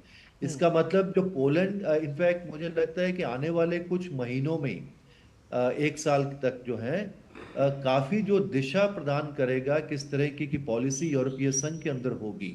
एक तो यूक्रेन के युद्ध में जो एक सबसे बड़ा स्ट्रेटेजिक चैलेंज जो यूरोप के लिए है, उसके अंदर एक बहुत अग्रणी भूमिका पोलैंड निभा रहा है, और यूरोपीय संघ की जो रोटेटिंग प्रेसिडेंसी है वो भी इनके पास आएगी। और क्योंकि जो डोनाल्ड टस्क है वो काफी एक बहुत बड़ी भूमिका यूरोपीय संघ के अंदर पहले निभा के आ चुके हैं, उनकी अपनी एक साख है पूरी यूरोपीय संघ के अंदर। तो जिस तरीके की और हमारी भी काफी जो ऐसे नेगोशिएशन वगैरह जो यूरोपीय संघ के साथ भी चल रहे हैं, तो उसमें भी मुझे लगता है काफी हमको मदद मिलेगी अगर पोलैंड के साथ हमारे और संबंध गहरे होते हैं तो। और एक पूरी जो दिशा यूरोपीय संघ की जो नीतियों को प्रदान करेगा उसके अंदर पोलैंड की एक अहम भूमिका रहने वाली है। तो उस संबंध में मुझे लगता है ये पूरे का जो अभी दौरा है, और जो भारत क्योंकि किस तरह की भूमिका निभा सकता है इस पूरे यूक्रेन संकट के अंदर, और पूरी जो नॉट ओनली यूक्रेन संकट के अंदर पूरी दुनिया की जो समस्याएं हैं। क्योंकि अगर आज आप देखते हैं, चाहे वो क्लाइमेट चेंज की बात हम कर रहे हैं, चाहे वो एनर्जी ट्रांजिशन की बात कर रहे हैं, जितने भी इंटर सस्टेनेबल डेवलपमेंट गोल्स की हम बात कर रहे हैं 2030 तक, वो हमको पूरी दुनिया को जो उसको वहां तक उसके टारगेट पूरे करने हैं। जब तक भारत अच्छी तरीके से तरक्की नहीं करेगा और उसके अंदर अपनी भूमिका नहीं निभाएगा, तो पूरी दुनिया के अंदर मुझे लगता है वो सारे के सारे जो है टारगेट पूरे नहीं हो पाएंगे। तो ये सारी बात की समझ यूरोप के देशों को भी है, और क्योंकि पोलैंड एक अच्छा एक इम्पोर्टेंट मेंबर है यूरोपीय संघ का, तो हमारे और क्योंकि अब वहाँ की लीडरशिप भी काफी स्ट्रांग है और यूरोपीय संघ के बड़े क्लोज तरीके से बात कर रही है, और जो जितनी समस्याएं अभी खास तौर से यूरोप देखता है उसके अंदर वो भारत के साथ अपने आप को डाइवर्सिफाई करना चाहता है। जी। एक अब उसको हमको ये देखना है, क्योंकि जो तीन चार चीजें मुख्य तौर से जो यूरोप के जो चैलेंज है, एक तो जो रशिया के साथ उनको कैसे डील करना है यूक्रेन के संबंध में, दूसरा क्योंकि जो चीन के साथ उनके बहुत गहरे आर्थिक संबंध है सारे के सारे यूरोपीय देशों के, व्यापार में भी निवेश में भी, और काफी लेकिन उनके उनके बारे में शंकाएं उठ रही हैं अभी पूरे यूरोप के अंदर। तो वो चाहते हैं कि भारत जैसा जो लोकतांत्रिक देश है, कि उभरती हुई अर्थव्यवस्था है, उसके साथ वो कैसे और ज्यादा जुड़े। और उसके बाद जो कनेक्टिविटी की जो पूरी पार्टनरशिप की बात है, क्योंकि वो belt on road initiative China का था, लेकिन यूरोपीय संघ भी जो है अपना जो ग्लोबल गेटवे, और पहले यूरोप एशिया कनेक्टिविटी की बात करते थे, और हमारी यूरोपीय संघ के साथ जो साझेदारी है, कनेक्टिविटी पार्टनरशिप है, वो भी हमने बनाई है उनके साथ। और जो पूरे इंडो पैसिफिक के अंदर अगर हम देखें, तो उसके अंदर भी यूरोप के देश और पोलैंड भी अपनी एक भूमिका देखता है। और पूरे इंडो पैसिफिक के बारे में यूरोपीय संघ ने भी अपनी एक नीति निकाली है। उसके अलावा जर्मनी, फ्रांस और नीदरलैंड और कुछ और एक छोटे देश लिथुआनिया वगैरह की भी वहाँ की इंडो पैसिफिक की नीति है। और मुझे लगता है पोलैंड भी अपनी एक नीति तैयार कर रहा है इंडो पैसिफिक के पूरे के बारे में। और उस पूरे इंडो पैसिफिक के इलाके में भारत को सब देखते हैं कि उसके एक बहुत महत्वपूर्ण रोल पूरे इंडो पैसिफिक के इलाके के अंदर है, आर्थिक तौर से भी, स्ट्रेटेजिक तौर से भी। तो जितने भी आयाम इनफैक्ट यूरोप के देश और पोलैंड देखते हैं, उनको लगता है कि भारत के साथ एक अच्छी साझेदारी बन सकती है। शुरू में जब भारत ने अलग तरीके से एक अपना जो रिएक्शन था, जो पोलैंड जो सारा जो जो यूक्रेन के बारे में दिया था, उसमें शुरू में उनको मुझे लगता है थोड़ी सी डिसअपॉइंटमेंट जरूर हुई थी। उनको ये लगा था कि उनको तो लगता था कि भारत उनका पूरा सामरिक साझेदार है, वो किस तरीके से क्यों वो रूस को जो है वो कंडेम नहीं कर रहा। लेकिन धीरे धीरे मुझे लगता है, और उसके हमारी वो भी उन्होंने आलोचना की थी, हम क्यों तेल वहां से खरीद रहे हैं, उसके बारे में भी यूरोप के देशों ने हमारी आलोचना की थी। लेकिन बाद में अब वो शायद समझ गए हैं, क्योंकि भारत के तेल खरीदने से ही शायद जो है पूरी विश्व की जो ऊर्जा मार्केट है उसके अंदर थोड़ी स्टेबिलिटी आई है, जिसका फायदा यूरोप के देशों को भी हुआ है। और ऐसा नहीं है कि, हालांकि वो रूस से दूर जरूर हो रहे हैं एनर्जी के मामले में, लेकिन फिर भी अभी भी वो काफी हद तक जो है जो तेल वहां से जरूर खरीद रहे हैं, कुछ वहां से गैस भी वहां पे जा रही है, धीरे धीरे उसको कम जरूर कर रहे हैं, काफी कम उन्होंने कम भी कर लिया है। तो ये पूरी जो सारी बदलती हुई परिस्थितियां हैं, हमारे पुराने संबंध उनके साथ वो तो मजबूत है, उसमें कोई दिक्कत नहीं है। उनको एक हमारे एक ट्रस्ट है इन देशों का हमारे ऊपर, और खासतौर से जो ये पुराने जो पूर्वी यूरोप के देश हैं, एक अच्छी हमारे साथ बहुत दशकों से एक साझेदारी उनके साथ बनी हुई है। लेकिन कब अब क्योंकि वो यूरोपीय संघ के अंदर भी इम्पोर्टेंट बन गए हैं, और हमारे बहुत से हित जो है यूरोपीय संघ के साथ भी जुड़ गए हैं अब, क्योंकि यूरोपीय संघ भी हमारा एक बहुत बड़ा व्यापारिक और निवेश एक साझेदार है। तो उस सब में मुझे लगता है मिलके जो है, लेकिन एक ही चीज जिससे मैं एक और पॉइंट ऐड करना चाहूंगा, कि अभी तक जो हमारी यूरोप के बारे में कॉम्प्रिहेंसिव अंडरस्टैंडिंग जो बनी थी, उसमें यह है कि एक हम यूरोपीय संघ के साथ एक सामरिक साझेदारी हमने की हुई है, पश्चिम के कुछ देशों के साथ हमने सामरिक साझेदारी कई देशों के साथ की है, पहले जर्मनी, फ्रांस और यूके के साथ थी, बाद में अभी इटली और ग्रीस के साथ भी कर लिया है। और कुछ देशों में हम रीजनल तौर से भी बात कर रहे हैं, जैसे वो इंडिया नॉर्डिक समिट वगैरह हमने शुरू किया है उनके साथ, नॉर्डिक बाल्टिक कनक्लेव की भी हम बात कर रहे हैं। लेकिन ये पूरी जो सेंट्रल ईस्टर्न यूरोप का जो इलाका है, इसमें एक बातचीत थी कि शायद जो विशेग्राद कंट्रीज हैं, हंगरी, पोलैंड, चेक रिपब्लिक एंड स्लोवाकिया, एक साथ उनके साथ कुछ हम कोई नई पहल शुरू करें, लेकिन उनके आपस में थोड़ी सी दिक्कतें थी इन देशों के अंदर। तो मुझे लगता है कि जो एक बड़ा देश इस पूरे इलाके में पोलैंड है, उसके अंदर जब भारतीय प्रधानमंत्री की एक यात्रा होगी और उसके जो परिणाम उसके बाद निकलेंगे, तो एक जो थोड़ा सा गैप इसमें नजर आ रहा था हमारी पूरे यूरोप को हमें कंप्रिहेंसिव तौर से अलग अलग तरीके से कवर कर रहे थे, वो जो एक गैप था मुझे लगता है वो भी एक इसके बाद से वो पूरा हो जाएगा, जी। और उसको हम आगे उसको लेके बढ़ेंगे। जी जी, और यहाँ पर हमारे साथ एक और ख़ास मेहमान जुड़ गए हैं, उनसे आपका परिचय करा दें। हमारे साथ अतुल अनेजा जो एक्सपर्ट है फॉरेन अफेयर्स के, वो भी हमारे साथ जुड़ गए हैं। अतुल जी, बहुत स्वागत है आपका। अतुल जी, बहुत सारे विषयों पर हम भारत और पोलैंड की चर्चा कर रहे हैं, बेहद महत्वपूर्ण जो प्रधानमंत्री नरेंद्र मोदी का ये जो दौरा है 45 वर्षों के बाद हो रहा है। 70 वर्ष भारत और पोलैंड के राजनयिक संबंधों के पूरे हो रहे हैं, और यहाँ से आप को सीधे लिए चलेंगे जॉइंट स्टेटमेंट के लिए भारत और पोलैंड के बीच में जो द्विपक्षीय वार्ता हुई है उसके लिए। दल के सदस्य, आज का दिन बहुत ही महत्वपूर्ण दिन है हमारे दोनों देशों के लिए। हमारे लिए बहुत सम्मान की बात है कि हम भारत के प्रधानमंत्री की मेज़बानी कर रही हैं। हमारे दोनों देशों के बीच कूटनीतिक संबंधों के 70वीं वर्षगांठ के अवसर, और वे पिछले भारतीय प्रधानमंत्री की यात्रा पोलैंड में 45 वर्ष पहले हुई थी, 1979 में। तो ये इस बात का प्रमाण है कि ये यात्रा जो है बहुत ही महत्वपूर्ण है। प्रधानमंत्री जी, बहुत बहुत धन्यवाद आपकी वॉर्सो में उपस्थिति के लिए। और निस्संदेह ये इस बात का प्रमाण है कि हमारे दोनों देश के बीच संबंध बेहतर होते जा रहे हैं।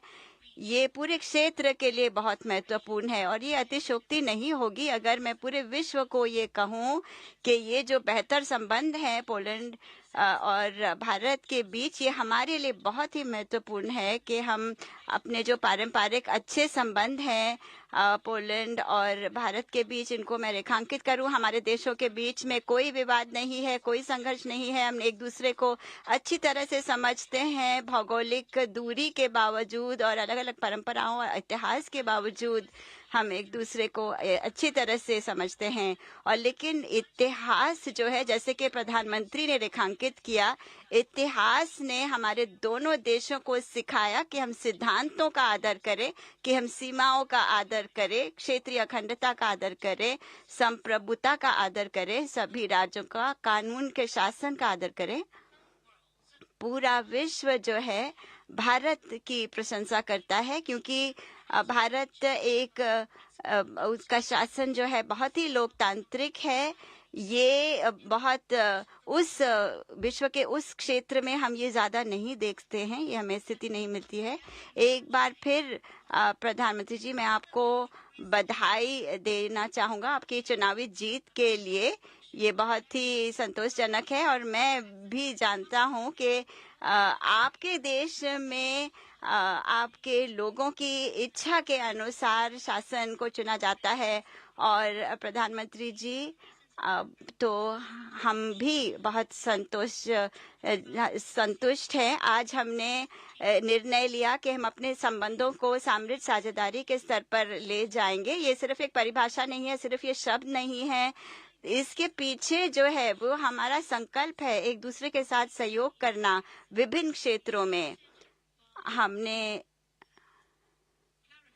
एक स्पष्टीकरण के साथ शुरू किया कुछ ऐसे मुद्दों पर जो काफी भावुक मुद्दे हैं पूरे विश्व में, और प्रधानमंत्री मोदी जी ने अपनी तत्परता की पुष्टि की कि वे व्यक्तिगत तौर पर शांतिपूर्ण, न्यायपूर्ण और त्वरित इस युद्ध की समाप्ति के लिए वे तैयार हैं। हमारा मानना है कि भारत एक बहुत ही महत्वपूर्ण और सकारात्मक भूमिका निभा सकता है। तो ये घोषणा जो है बहुत ही महत्वपूर्ण है हमारे लिए।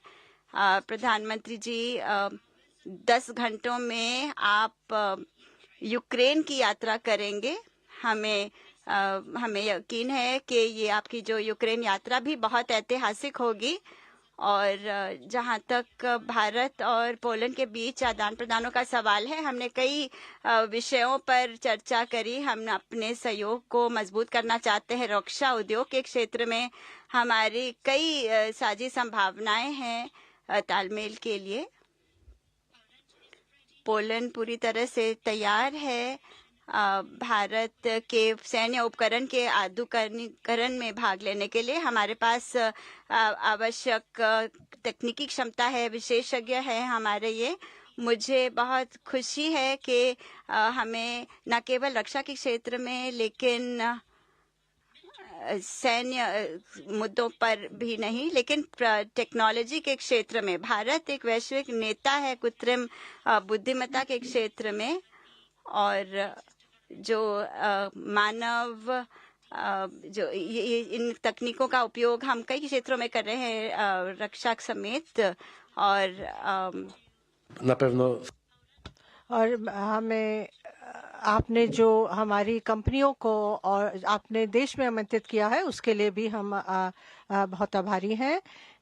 हम जानते हैं कि इससे के रक्षा क्षेत्र में भी काफ़ी निवेश हो और हम एक दूसरे के साथ मिलकर सहयोग करें।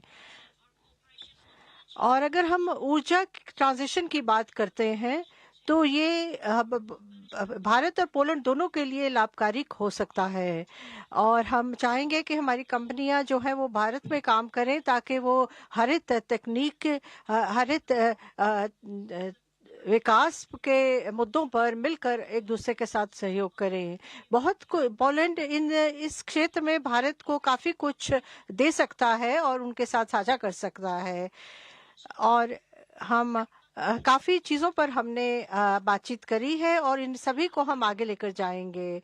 अगर हम एग्री फूड क्षेत्र की बात करें तो हम एक सहयोग पर हमारी सहमति बनी है ताकि पोलिश के जो एंटरप्रेन्योर्स हैं वो भारत में आ सके और भारत के एंटरप्रेन्योर्स पोलैंड में आ सके। इस क्षेत्र में खास तौर पर हमने कई बातों पर जो सूचना है वो साझा करी। हमने वीज़ा की नीति के बारे में भी प्रधानमंत्री को बताया है और उन्होंने इस पूरे मुद्दे को अच्छी तरह से समझा है और वो पूरी तरह से सहमत है कि हमें इन सभी का समाधान मिलकर ढूंढना होगा ताकि हम वीज़ा के क्षेत्र में जो एक तरह का जो जटिलताएं आ जाती हैं या मुश्किलें पैदा हो जाती हैं उनको हम अच्छी तरह से उनका हम निफा कर सकें। हम भारतीय जो नागरिक हैं उनका हमेशा से ही पोलैंड में स्वागत करते रहे हैं और करते रहेंगे और उनसे हमें बहुत ज़्यादा लगाव है, लेकिन हम वीज़ा की प्रणाली को बेहतर करना चाह रहे हैं।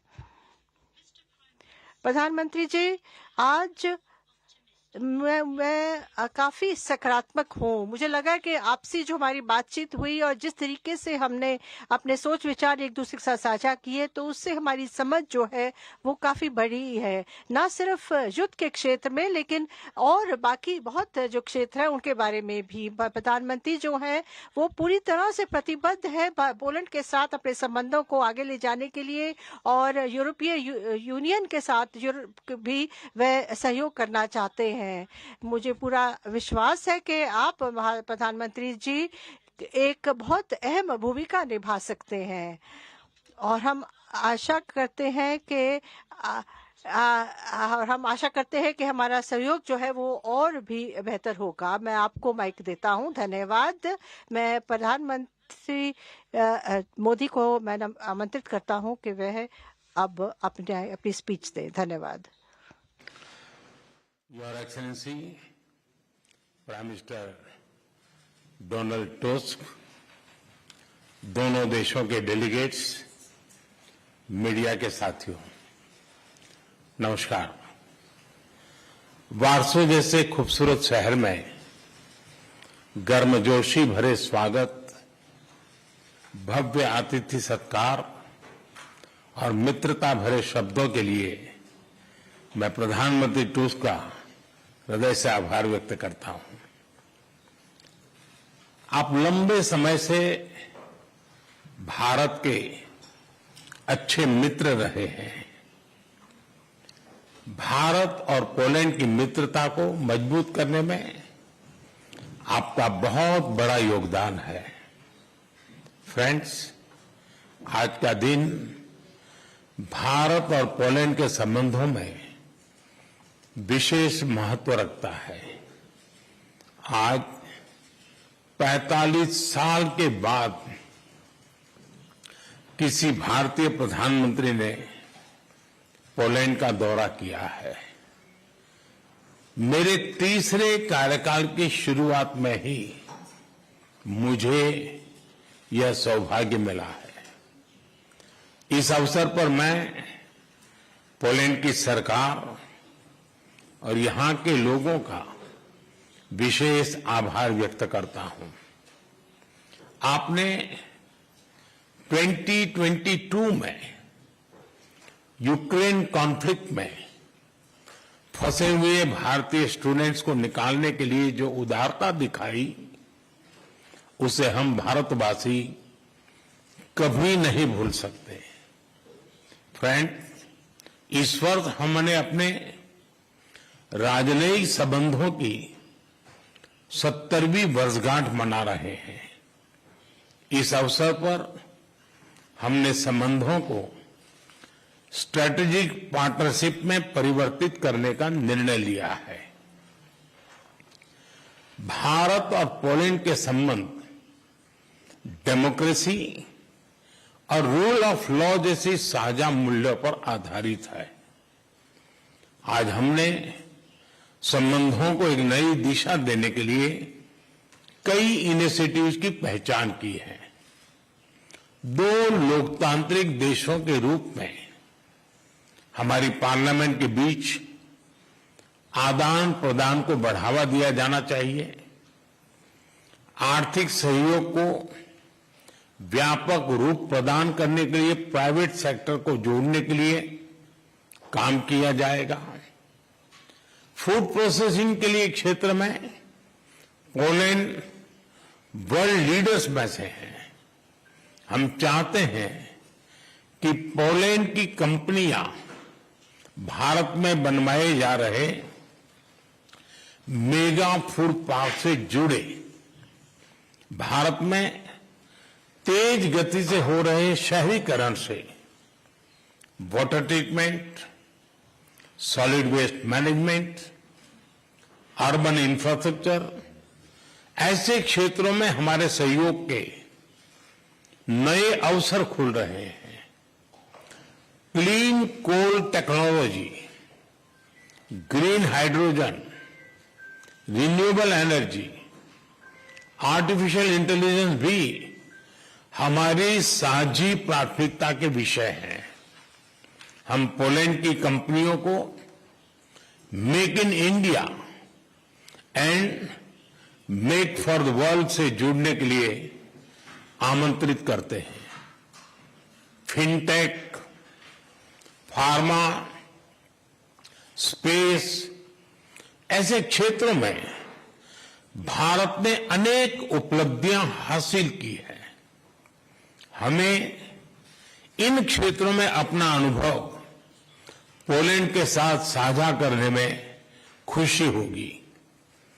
रक्षा के क्षेत्र में करीबी सहयोग हमारे गहरे आपसी विश्वास का प्रतीक है।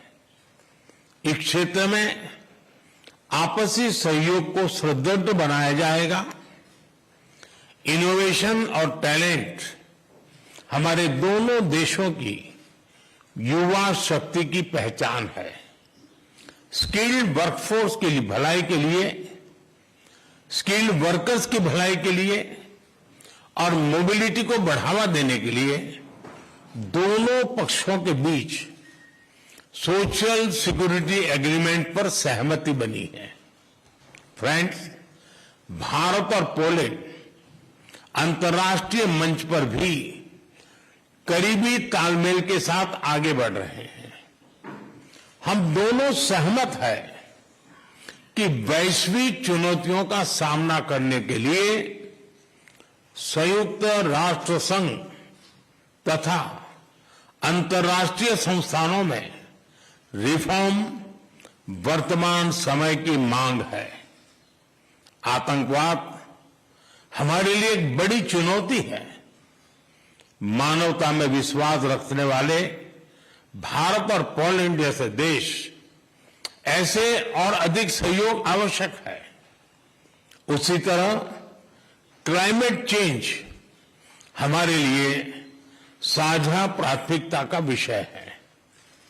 हम दोनों अपनी क्षमताओं को जोड़कर ग्रीन फ्यूचर के लिए काम करेंगे।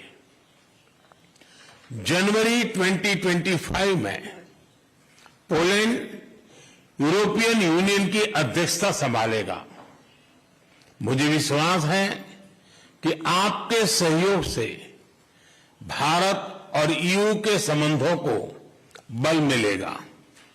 फ्रेंड, यूक्रेन और पश्चिम एशिया में चल रहे संघर्ष हम सभी के लिए गहरी चिंता का विषय है।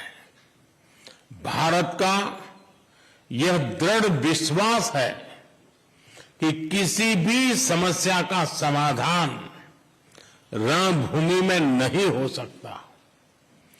किसी भी संकट में मासूम लोगों की जान की हानि पूरी मानवता के लिए सबसे बड़ी चुनौती बन गई है। हम शांति और स्थिरता की जल्द से जल्द बहाली के लिए डायलॉग और डिप्लोमेसी का समर्थन करते हैं। इसके लिए भारत अपने मित्र देशों के साथ मिलकर हर संभव सहयोग देने के लिए तैयार है। फ्रेंड्स, पोलैंड में इंडोलॉजी और संस्कृत का बहुत पुराना और समृद्ध ट्रेडिशन रहा है। भारतीय सभ्यता और भाषाओं में गहरी रुचि से हमारे संबंधों की मजबूत नींव रखी गई है। हमारे गहरे पीपल टू पीपल टाइज का एक प्रत्यक्ष और जीवंत उदाहरण कल मैंने देखा। इंडियन पोल्स के दोबरे महाराजा और कोल्हापुर के महाराज की याद में बनाए गए मॉन्यूमेंट्स पर मुझे श्रद्धांजलि देने का सौभाग्य मिला।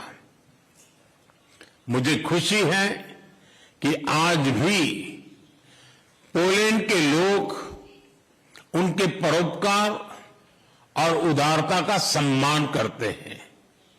उनकी स्मृति को अमर करने के लिए हम भारत और पोलैंड के बीच Jam Sahab of Nawanagar youth exchange programme शुरू करने जा रहे हैं। हर वर्ष पोलैंड के 20 युवाओं को भारत यात्रा पर लेकर जाया जाएगा। फ्रेंड्स, मैं एक बार फिर प्रधानमंत्री टुस्क और उनकी मित्रता के लिए हृदय से आभार प्रकट करता हूं और हमारे संबंधों को नए स्तर पर ले जाने के लिए अपनी प्रतिबद्धता दोहराता हूं। बहुत बहुत धन्यवाद। तो बिल्कुल अहम यहाँ पर संयुक्त प्रेस वक्तव्य इस वक्त आप देख रहे थे और अहम घोषणा यहाँ पर प्रधानमंत्री नरेंद्र मोदी जिन्होंने कहा कि हम अपने संबंधों को स्ट्रैटेजिक पार्टनरशिप में ले जाने का उन्होंने निर्णय किया है। साथ ही प्रधानमंत्री ने कहा कि पोलैंड और भारत की मित्रता को मजबूती प्रदान की है और जिस तरह से यूक्रेन में फंसे हुए भारतीय छात्रों को पहुंचाने में अहम योगदान यहाँ पर पोलैंड का रहा है, उसी तरह से कई अहम विषयों पर चर्चा करते हुए जो भारत और पोलैंड के जो संबंध है उसे नई दिशा देने में ये जो भारतीय प्रधानमंत्री की जो यात्रा है वो बेहद अहम है। साथ ही उन्होंने कहा कि जिस तरह से हम चाहते हैं कि पोलैंड की कंपनियां भारत में मेगा फूड पार्क्स में निवेश के लिए आगे आएं और हम पोलैंड की कंपनियों को मेक इन इंडिया और मेक फॉर द वर्ल्ड के लिए आमंत्रित करते हैं। बिल्कुल, और साथ ही उन्होंने कहा बिल्कुल और साथ ही कई अहम मुद्दों पर प्रधानमंत्री ने बात की कि कैसे रक्षा क्षेत्र में भी सहयोग को बढ़ावा दिया जाएगा और भारत और पोलैंड के बीच सोशल सिक्योरिटी पैक्ट पर एक अहम सहमति बनी है। ये बहुत महत्वपूर्ण है। जिस तरह की बड़े कामगार जो वर्कफोर्स है जो वहां पर काम करती है उसकी भलाई के लिए अहम बात यहाँ पे सामने निकल कर आई है। जो बड़ी बातें रही प्रधानमंत्री के वक्तव्य की वो आपने टेलीविजन स्क्रीन पर इस वक्त आप देख सकते हैं। भारत पोलैंड की मित्रता को मजबूत करने में पीएम टस्क का बड़ा योगदान यहाँ पर प्रधानमंत्री ने कहा। बिल्कुल, प्रधानमंत्री नरेंद्र मोदी ने कहा कि 45 साल बाद किसी भारतीय प्रधानमंत्री ने पोलैंड का दौरा किया है।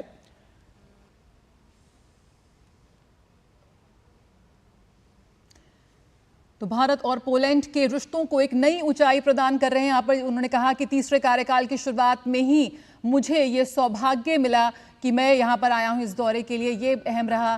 साथ उन्होंने यूक्रेन में फंसे भारतीय छात्रों की सुरक्षित निकासी में मदद के लिए शुक्रिया अदा किया। उन्होंने कहा कि जिस तरह से 2.5 वर्ष पहले ये मदद की गई थी उसको हम भूल नहीं सकते हैं। उन्होंने कहा कि हमने द्विपक्षीय संबंधों को रणनीतिक साझेदारी में बदलने का निर्णय लिया है। ये बेहद महत्वपूर्ण है। द्विपक्षीय संबंधों को रणनीतिक साझेदारी में बदला जाएगा, स्ट्रेटेजिक पार्टनरशिप में बदला जाएगा। उन्होंने कहा कि हमने द्विपक्षीय संबंधों को नई दिशा देने के लिए कई क्षेत्रों की पहचान की है। और प्रधानमंत्री नरेंद्र मोदी ने कहा कि हम चाहते हैं कि पोलैंड की कंपनियां भारत के मेगा फूड पार्कों से जुड़े। उन्होंने कहा कि जो फूड प्रोसेसिंग इंडस्ट्री है पोलैंड की वो बहुत महत्वपूर्ण है। रक्षा क्षेत्र में करीबी सहयोग गहरे विश्वास का प्रतीक है। बिल्कुल, और रक्षा क्षेत्र में नई पार्टनरशिप, एक नई साझेदारी की बात यहाँ पर प्रधानमंत्री ने कही। साथ ही यूएन और अंतर्राष्ट्रीय संस्थानों में सुधार है समय की मांग, ये भी बेहद अहम। ये इस वक्त प्रधानमंत्री ने कहा। अरुण शर्मा हमारे साथ जुड़े हुए और जानकारी के साथ बड़ी बातें यहाँ पर प्रधानमंत्री नरेंद्र मोदी की joint press statement green future के लिए काम करेंगे भारत और पोलैंड, ये प्रधानमंत्री नरेंद्र मोदी ने कहा। अरुण, यहाँ पर जिस तरह से प्रधानमंत्री ने कहा कि स्ट्रेटेजिक पार्टनरशिप में ले जाने का यहाँ पर निर्णय किया गया है, सबसे अहम बात यहाँ पर और जो अहम बातें यहाँ पर रही, जिस तरह से दोनों ही प्रधानमंत्रियों ने जॉइंट प्रेस स्टेटमेंट्स यहाँ पर जारी किए। भारत और पोलैंड के संबंधों को जो नई मजबूती मिली है, जो नई उड़ान मिली है, वो साफ दोनों प्रधानमंत्रियों के चेहरे पर देखी जा सकती थी।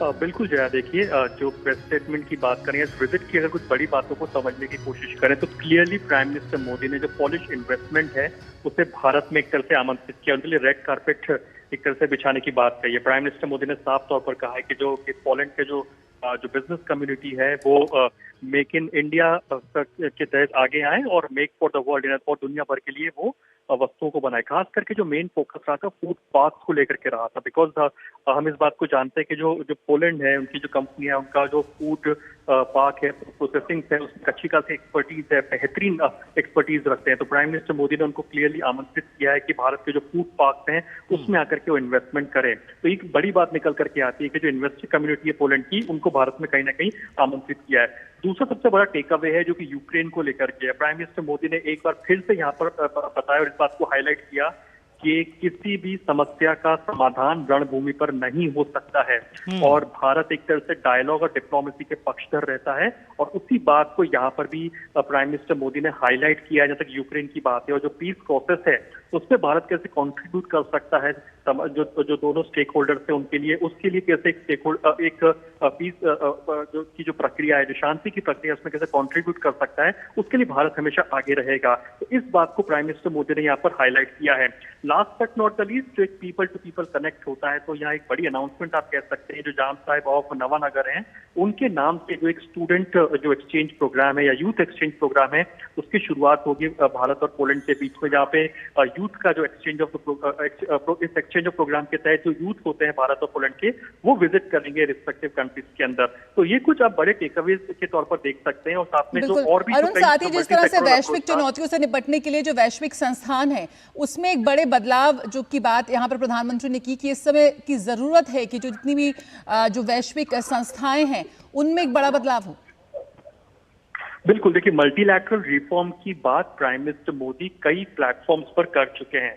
जरूरी इसलिए है क्योंकि जिस तरह से वर्ल्ड ऑर्डर चेंज हो रहा है, Bharat being a developing economy बड़े रोल्स को अपना रहा है। एक तरफ Bharat voice of global south बनता है तो ग्लोबल साउथ की आवाज को मल्टीलैटरल प्लेटफॉर्म्स पर लेकर के जा रहा है, लेकिन अभी भी कई सारे जो मल्टीलैटरल इंस्टीट्यूशंस हैं वहां पर भारत इस बात को कह रहा है कि इन तमाम इंस्टीट्यूशंस के अंदर, चाहे आप IMF की बात कर लीजिए, आप UN की बात कर लीजिए, वर्ल्ड बैंक की बात कर लीजिए, WTO की बात कर लीजिए, यहाँ पर उस तरह का रिफॉर्म नहीं हुआ है। जो देश आज से 50 साल, 5 दशक, 6 दशक पहले से जो बने हुए हैं एक डोमिनेटिंग पोजीशन के अंदर, तो वो एक तरह से रिफॉर्म करने की काफी जरूरत है, जिससे कि एक अच्छा बेहतर पार्टिसिपेशन हो सके इन मल्टीलैटरल इंस्टीट्यूशंस के अंदर। वही बात को प्राइम मिनिस्टर मोदी ने यहाँ पे हाईलाइट किया है कि कैसे मल्टीलैटरल रिफॉर्म्स को किया जा सके इन मल्टीलैटरल इंस्टीट्यूशंस के अंदर, क्योंकि भारत जिस तरह के रोल को अदा कर रहा है। देखिए कोविड के दौरान भारत ने 100 से भी ज्यादा देशों को वैक्सीन मुहैया कराई है और और कई देशों को जो जरूरी इक्विपमेंट्स होते हैं, हेल्थ केयर इक्विपमेंट्स होते हैं, वो सप्लाई कराए कोविड के दौरान। भारत एक वो देश है जो कि एक एग्जाम्पल के तौर पर लीड कर रहा है कि 800 मिलियन लोगों को मुफ्त में राशन दिया जा रहा है, कि इंक्लूसिव अप्रोच भारत की दिखाता है। तो जाहिर सी बात है, चाहे टेक्नोलॉजिकली हो, चाहे इंक्लूसिव लेवल पर हो, या फिर प्रो पुअर जो अप्रोच होता है, जैसे कि भारत ने 25 करोड़ लोगों को गरीबी रेखा से बाहर निकाला। तो ऐसे कई बड़े काम भारत ने करके दिखाए हैं जो कि एक तरह से एग्जाम्पल रोल मॉडल का काम करता है। और यही वजह है कि भारत ने भी इस बात को रखा, यहाँ पे हाईलाइट किया कि मल्टीलैटरल रिफॉर्म्स होने चाहिए। इस बात का एक तरह से फिर से प्राइम मिनिस्टर मोदी ने यहाँ पर हाईलाइट किया। तो एक बड़े टेकअवेज के तौर पर आप इन तमाम चीजों को देख सकते हैं। जया जी, जो स्ट्रेटेजिक पार्टनरशिप की बात कही दोनों प्रधानमंत्रियों ने, दरअसल ये है, और ये किस तरह से इसको देखते हैं, क्योंकि 70 वर्षों का से राजनयिक संबंध थे, इसको एक स्टेप फर्दर अब भारत, पूरा विश्व भारत का आदर करता है, और प्रधानमंत्री नरेंद्र मोदी की भी उन्होंने मुक्तकंठ प्रशंसा की, और एक तरह से कहीं ना कहीं वो इस बात को लेकर बड़े आशान्वित दिखे, तीसरे कार्यकाल में भारत ने प्रधानमंत्री नरेंद्र मोदी को वापस सत्ता में चुना है। किस तरह से देखते हैं इन चीजों को? देखिए, डोनाल्ड टस्क आप देखेंगे तो पहले भी कई बार प्राइम मिनिस्टर मोदी से आई थिंक 3 या 4 बार, वो काफी पिछले कुछ सालों में उनका एंगेजमेंट रहा है, टेलीफोनिक कॉन्वर्सेशंस रहे हैं। तो डोनाल्ड टस्क की जब तक बात करें, और केवल डोनाल्ड टस्क की नहीं, वर्ल्ड लीडर्स कई सारे ऐसे हैं जो कि Indian prime minister Narendra Modi की कई बातों के कायल हैं। और सबसे इंपॉर्टेंट बात यहाँ निकल करके ये आती है कि अब देखिए, भारत एकमात्र या फिर बहुत चुनिंदा देशों में है जो आज की तारीख में जो कॉन्फ्लिक्ट जो चल रहा है, जो जियोपॉलिटिकल सिचुएशन जो इमर्ज हो रही है यूक्रेन क्राइसिस की वजह से, तो एक तरफ prime minister Modi Russian president Vladimir Putin उनको भी कहते हैं कि this is no time for war. वहीं यूक्रेन लीडरशिप को भी इससे पहले आपको याद होगा कि जब G7 के प्लेटफॉर्म पर उनसे मिले थे तो उनको भी कहा था कि आप डायलॉग और डिप्लोमेसी से मसलों को सुलझाने की कोशिश कीजिए। तो एक तरफ एक ऐसा लीडर है, वर्ल्ड लीडर निकल करके आता है जो दोनों लीडर्स के साथ में बातचीत करके कह रहा है कि आप शांति की तरफ आगे बढ़े, क्योंकि रणभूमि के अंदर किसी भी समस्या के समाधान को हम लोग नहीं पा सकते हैं। दूसरी तरफ देखिए कि जो अप्रूवल रेटिंग होती है वर्ल्ड लीडर्स की, उसमें आज की तारीख में प्राइम मिनिस्टर मोदी की अप्रूवल रेटिंग सबसे ज्यादा है। यानी कि जो डेवलप्ड इकोनॉमीज के जो लीडर्स हैं उनकी भी अप्रूवल रेटिंग उतनी ज्यादा नहीं है जितनी Indian prime minister Narendra Modi की है। और यही वजह आपको याद होगा, सॉफ्टवेयर नोट अगर आपको बताना चाहूँ यहाँ पर निखिल के, हमने देखा कई वर्ल्ड लीडर्स जो हैं वो सेल्फीज लेते हैं प्राइम मिनिस्टर मोदी के साथ में, सोशल मीडिया पे, डिजिटल मीडिया पे उनके साथ एंगेज करते हैं। रीजन यही है कि उनकी पॉपुलैरिटी बहुत मैसिव है, वो एक इंक्लूसिव अप्रोच रखते हैं, जनता के बारे में सोचते हैं, प्रो पुअर अप्रोच रखते हैं, इंक्लूसिव अप्रोच रखते हैं। और दूसरी तरफ जो वर्ल्ड लीडर्स होते हैं उनको भी कहीं ना कहीं क्लाइमेट के मोर्चे पे आगे लाने को कहते हैं और कॉन्फ्लिक्ट को खत्म करने की बात करते हैं। यूक्रेन क्राइसिस केवल ऐसा रशिया यूक्रेन का एक कॉन्फ्लिक्ट एक नहीं है, ऐसे कई सारे देश हैं जिनमें आपस में कॉन्फ्लिक्ट है, लेकिन प्राइम मिनिस्टर मोदी से और भारत से उनके अच्छे संबंध है। तो दिखाता है कि कैसे एक मोस्ट अप्रोचेबल लीडर हैं और एक widely accepted leader, global leader है। और यही वजह है जो डोनाल्ड टस्क को भी उनकी तारीफ करने से नहीं रोक पाती है। बिल्कुल। तो पोलैंड भारत सहयोग बढ़ाने की दिशा में एक बड़ा कदम यहाँ पर हम देख रहे थे। दोनों प्रधानमंत्रियों ने जो संयुक्त प्रेस वार्ता यहाँ पे की, वक्तव्य यहाँ पर हमने सुना, और ये खास पेशकश, ये चर्चा जारी रहेगी। बेहद अहम विषयों पर यहाँ पर बातचीत हो रही है। पोलैंड अगले साल EU का प्रेसिडेंट बनने जा रहा है। ऐसे में भारत EU संबंधों को लेकर भी यहाँ पर हम चर्चा करेंगे। रुकेंगे छोटे से ब्रेक के लिए, जल्द हाजिर होते हैं।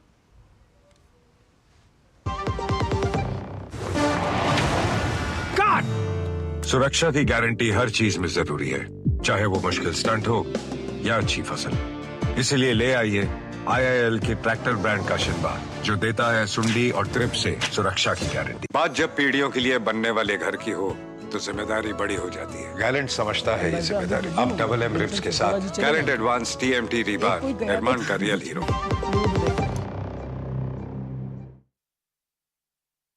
एक बार फिर आप सभी का स्वागत है और हम चर्चा कर रहे हैं मजबूत होते भारत पोलैंड संबंधों की। अभी आपने भारत और पोलैंड के दोनों के प्रधानमंत्रियों का संयुक्त वक्तव्य सुना, किस तरह से सकारात्मकता के साथ में ये भरपूर रहा ये वक्तव्य, चाहे प्रधानमंत्री नरेंद्र मोदी की बात हो या फिर पोलिश प्रधानमंत्री डोनाल्ड टस्क की बात हो। दोनों ने जो भारत और पोलैंड के संबंध हैं उनको और ऊंचाइयों पर ले जाने की बात कही। रणनीतिक साझेदारी अब दोनों देशों के बीच में हो गई है, उसका भी अनाउंसमेंट किया। बहुत महत्वपूर्ण रही ये जो वार्ता है और प्रधानमंत्री का ये जो दौरा है, इस पर बातचीत हम कर रहे हैं। हमारे साथ दो खास मेहमान भी जुड़े हुए हैं हमारे साथ। अतुल अनेजा जी जो कि एक्सपर्ट हैं फॉरेन अफेयर्स, वो हमारे साथ जुड़े हुए हैं, और हमारे साथ एक और ख़ास मेहमान जुड़े हुए हैं, उनके पास भी हम जाएंगे।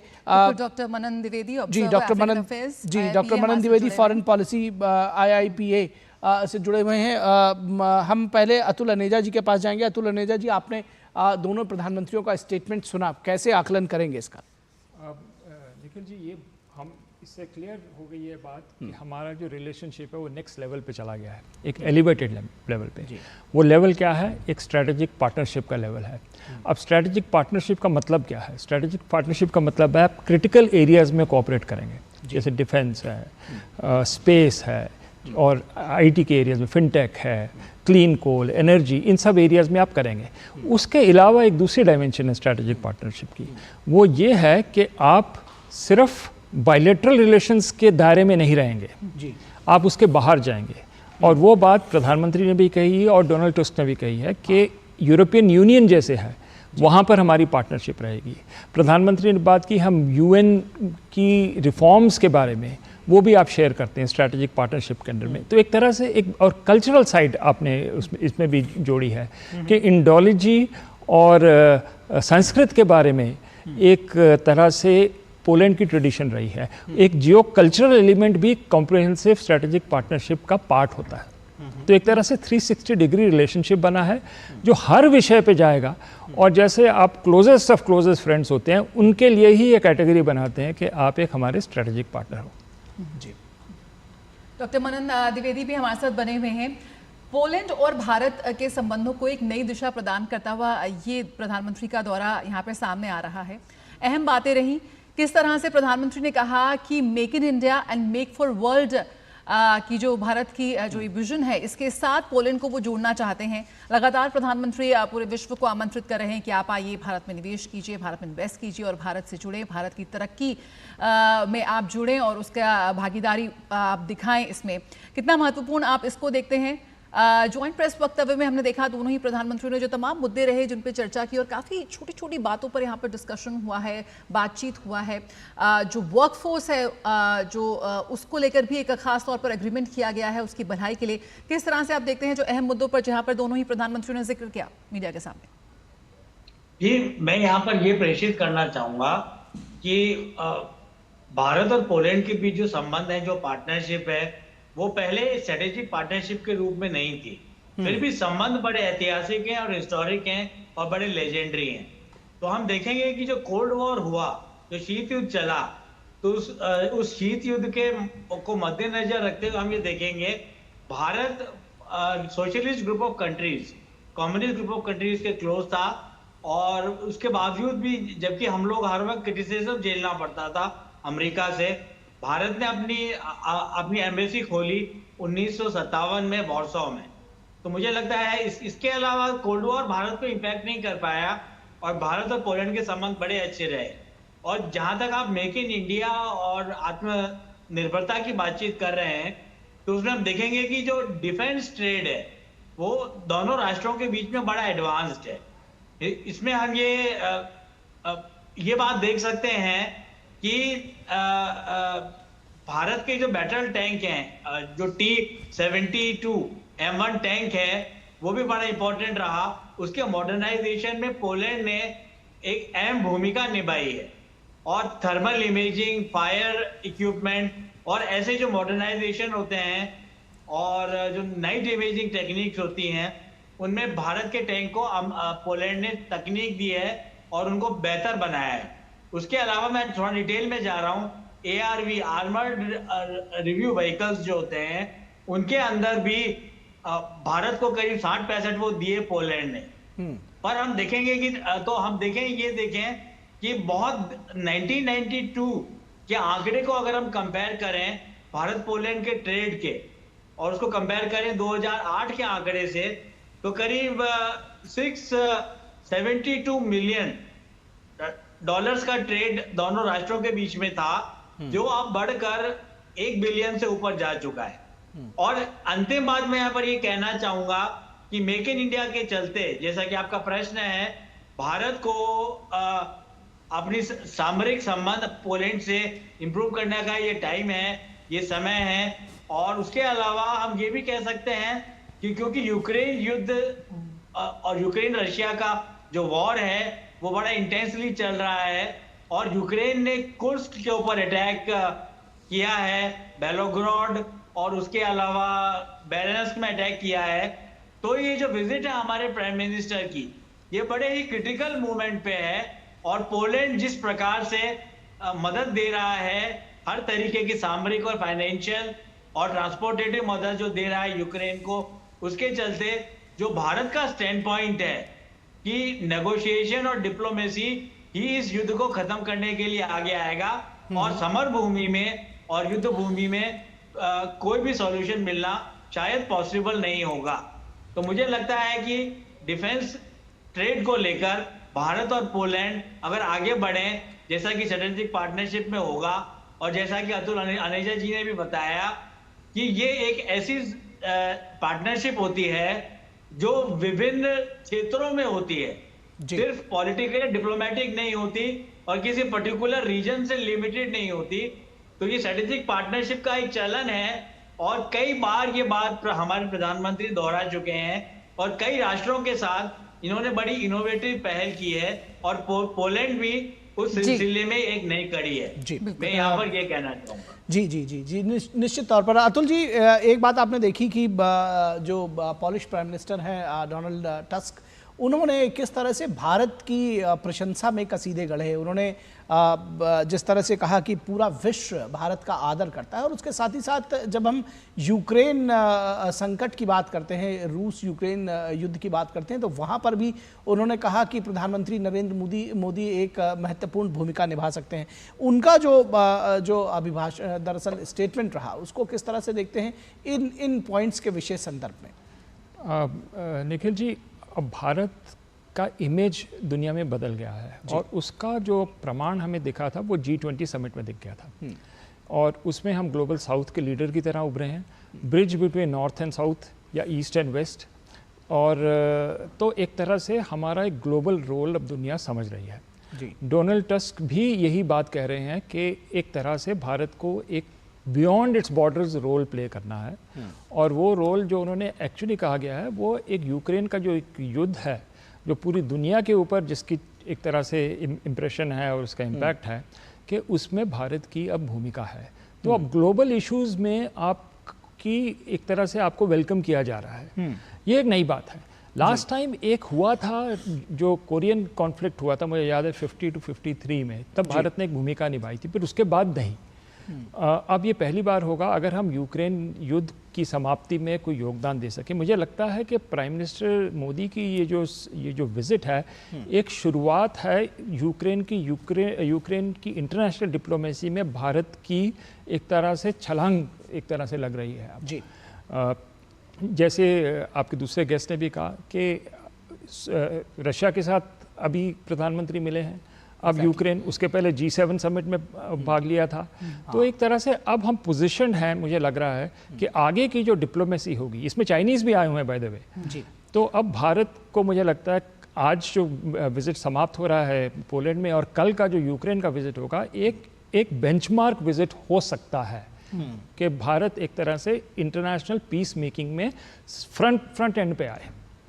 और जो भारत का जो इस वक्त बढ़ता प्रभाव है उसका भी जिक्र यहाँ पर किया। यहाँ पर जिक्र करना चाहेंगे कि पोलैंड अगले साल EU का प्रेसिडेंट बनने जा रहा है।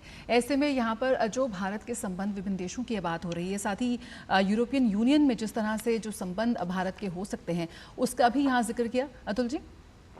जी हाँ, तो अब आप देखें जैसे यूरोपियन यूनियन का ये बहुत महत्वपूर्ण है कि टाइमिंग आप देखें इस विजिट का, ये टाइमिंग बहुत इंपॉर्टेंट है क्योंकि पोलैंड जो है उसकी प्रेसिडेंसी एक तरह से ले रहा है यूरोपियन यूनियन की और भारत एक तरह से यूरोपियन यूनियन से भी FTA की भी बात कर रहा है। तो अगर आप सबको मिलाएं तो एक तरह से एक माहौल बन रहा है कि भारत और EU के जो संबंध हैं वो और घनिष्ठ हो और यूरोपियन यूनियन एक बड़ा पोल है पूरी दुनिया का। तो ये इसका इसीलिए मैं पहले भी कह रहा था कि ये सिर्फ भारत और पोलैंड के संदर्भ में ये विजिट ना देखा जाए, लेकिन उसके और कई सारे पहलू हैं और यूरोपियन यूनियन उसका खास एक पहलू है कि उसके अंदर भारत एक तरह से पोलैंड जो है हमारे लिए गेटवे बने यूरोपियन यूनियन के लिए। जी डॉक्टर मनन, आपने देखा कि रक्षा क्षेत्र में निवेश की बात हो, रक्षा क्षेत्र में सहयोग की बात हो, दोनों प्रधानमंत्रियों ने, चाहे वो डोनाल्ड टस्क हो या प्रधानमंत्री नरेंद्र मोदी हो, उन दोनों लोगों ने रक्षा क्षेत्र में आगे बढ़ने की बात कही। और जब हम रणनीतिक साझेदारी दोनों देशों के बीच में हो रही है, तो इस बात की उम्मीद की जानी चाहिए कि आने वाले समय में दोनों देशों के बीच में रक्षा और सुरक्षा के क्षेत्र में और सुदृढ़ होंगे और आगे बढ़ते हुए दिखेंगे दोनों देश। जी बिल्कुल सही बात है, क्योंकि अगर हम इतिहास को देखें, हिस्ट्री को देखें, तो हम पाएंगे कि पोलैंड भारत से ज्यादा एडवांस था, क्योंकि वो वेस्ट के करीब है और उसको वेस्ट की तरफ से काफी फैसिलिटीज मुहैया हैं। तो भारत और पोलैंड के बीच में रक्षा समझौते और जो ट्रांजैक्शंस चलेंगे वो बड़े अच्छे होंगे। पर जैसा कि सर्वविदित है, पहले ये बात हुआ करती थी कि कोई भी जो भारत है वो टेक्नोलॉजी लेगा, तकनीक लेगा विदेशी राष्ट्रों से, परंतु अब हम उनको भारत में इनवाइट करते हैं, उनको हमारे देश में बुलाते हैं और अब हम लोग प्रयत्न ये करते हैं कि उनकी टेक्निक। बिल्कुल, यहाँ पर जिस तरह से हम बात कर रहे हैं अतुल जी, यहाँ पे समय कम है, लेकिन चलते चलते एक और आपका राय लेना चाहेंगे यहाँ पर कि जो कल प्रवासी भारतीयों को भी प्रधानमंत्री ने संबोधित किया था और उसको लेकर भी जो हमारी स्किल्ड वर्कफोर्स है उसको लेकर यहाँ पर एक एग्रीमेंट हुआ है। साथ ही वीज़ा के नियमों को लेकर भी यहाँ पर बातचीत हुई, जिनका जिक्र पोलिश प्रधानमंत्री ने किया। ये एक बहुत अहम पहल हो सकती है। जया जी, बिल्कुल ये बहुत अहम है, क्योंकि अब हम भारत की एक छवि बन चुकी है कि हमारी जो वर्कफोर्स जहाँ भी जाती है वो एक सकारात्मक एक कंट्रीब्यूशन अपनी करती है, चाहे वो गल्फ की हम देखें और जगह पे भी जा चुके हैं। और ये मैंने देखा, मैं रूस गया था कुछ दिन पहले, वहाँ भी ये डिमांड थी कि इंडियन वर्कर्स यहाँ पर आए। पोलैंड में भी वही चीज़ नज़र आ रही है। तो भारत की जो एक अनएम्प्लॉयमेंट का भी जो फैक्टर है उसका भी समाधान होता है, तो एक विन विन सिचुएशन बनती है इसमें।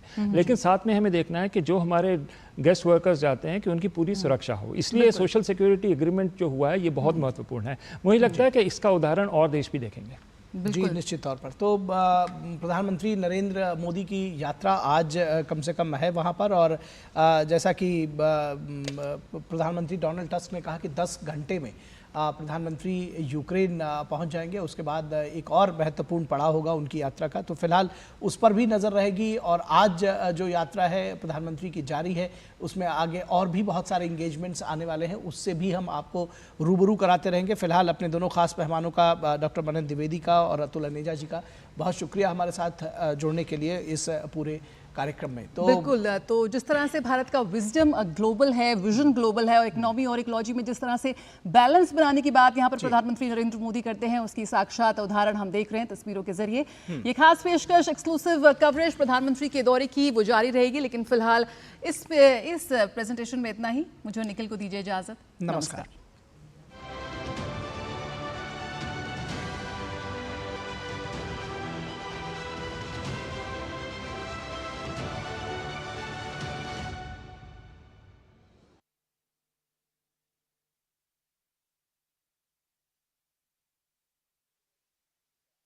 मन की बात है जन जन की, संघर्षों के कुछ किस्से, कहानी कुछ सफलताओं की, अनकही विरासत की, उम्मीदें नए भारत की। महीने के आखिरी रविवार का रहता है इंतजार, ब्रह्मपुत्र के घाट से हिमालय के विस्तार